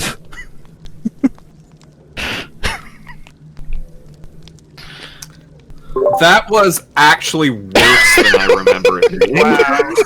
That was amazing. I didn't recognize the title at first, and then you started to get to the part about the boys with the bus fare, and I'm like, oh god, I've seen the internet historian video of this! Where he animated the entire story!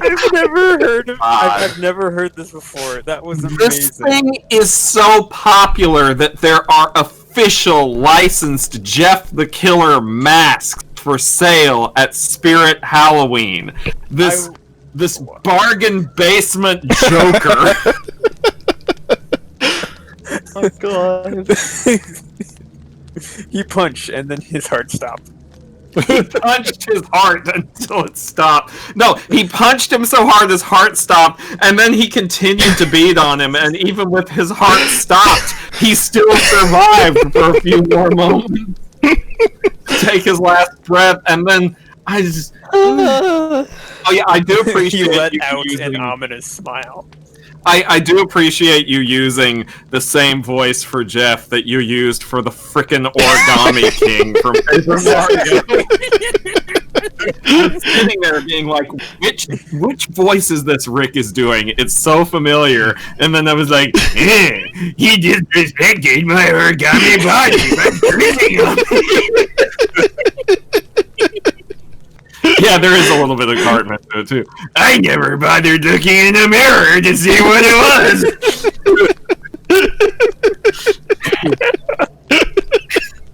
Oh my god. I was Ollie doing all of this. Ollie, that's right, that's his name. Go to sleep. I'm gonna put you in your origami.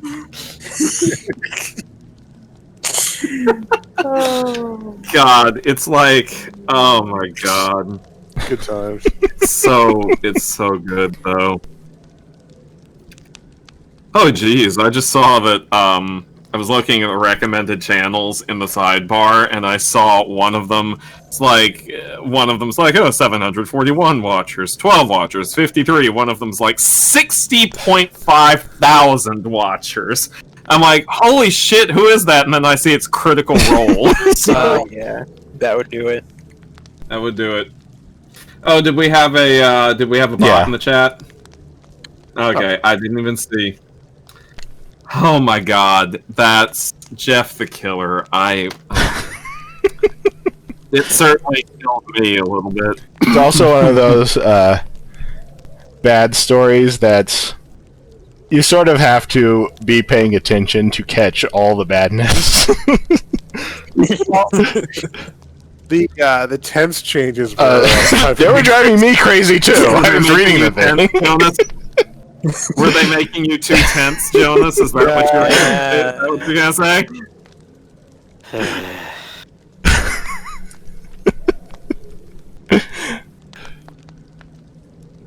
It got so popular entirely because of the photoshopped image that accompanies it. If you Google Jeff the Killer and look at the image search, you'll see the picture. The picture is okay. It's a little creepy, but like it's nothing that's gonna keep you up at night. Well, at least not anything that's gonna keep me up at night. There's so much blur on it that it's distracting. It looks like Marilyn Manson. I was gonna say, it looks without a nose. like Marilyn Manson costume. I forget. Did the story specify whether or not his nose was gone? I don't think it did. So like, where did his nose go? Where's his nose? Just nobody knows. Nobody knows about the nose. We never talk about the nose because nobody knows. Jeff the frickin' Killer, I swear. I frickin' swear to frickin' heck. That was good. My worldview has been broadened tonight. It's just, I keep ranting about it. It's because I don't understand why people point to it as a legitimately good creepypasta. There are people who unironically love this thing. I could see loving it for the lulz. I could completely understand. It's if like this it was were, a room thing. Yeah, if it were like a man-car hook-hand door situation. But it's not. People have found this actually scary. They were probably 12. But they were probably 12 when they didn't know how police worked. or anything else for that matter. Okay, wait, how old was he during this? It said that Randall was 12. He Oh, was but didn't he say 11, Randall was 12 a year less than him Something or something like like that? So he's like 13. Okay. Yeah, I just Says, man. picked up a skateboard, caught it. Kids seem to man. be about 12, 1 year younger than Jeff. So yeah, Jeff was 13, apparently. When he punched a guy's heart so... He punched a guy's heart so hard it stopped. Oh my god. and grabbed a kid's wrist and broke it. John Freeman was Gordon Freeman's brother. Anyway. And was throwing knives and dodging bullets. Okay.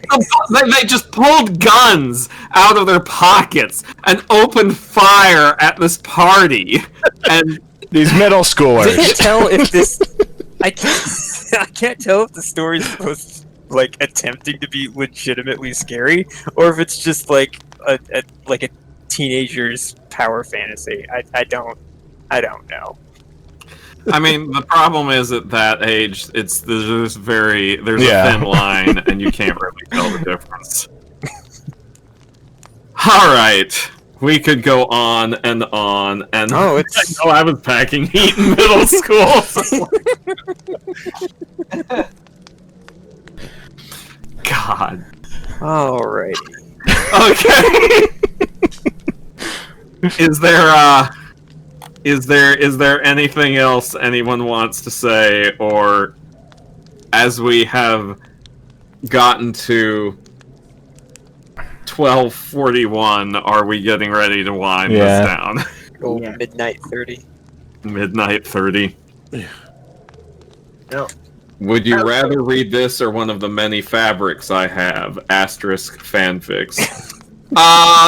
The fabrics that you have shown me tend to be not stream appropriate and always along a certain line of subject matter. So I'm going to say we would probably be better off reading Jeff. You know, that does we should. I mean, this is just an idea, but like, imagine like a night where we read short excerpts of utterly shitty fan fiction. Oh God.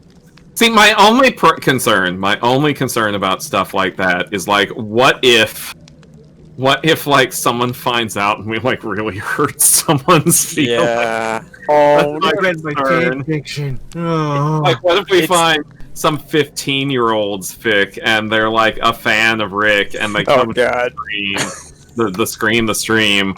I'm just like, no, that's the bad ending.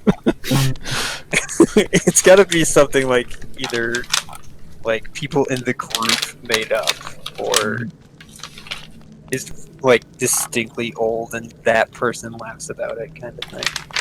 Oh, you mean like My Immortal? Which they did. The actual author of that did come forward within the past couple of years and is like, yeah, that's a thing that I wrote when I was a teenager. It sure is. All right, well, God, My Immortal. Alright, guys, I gotta get going now. But it was a pleasure speaking to you. It was a pleasure listening to the stories. We said we want to do this again. Yeah, we gotta do it at least one more time before the spooky season ends. Could probably do it on Halloween.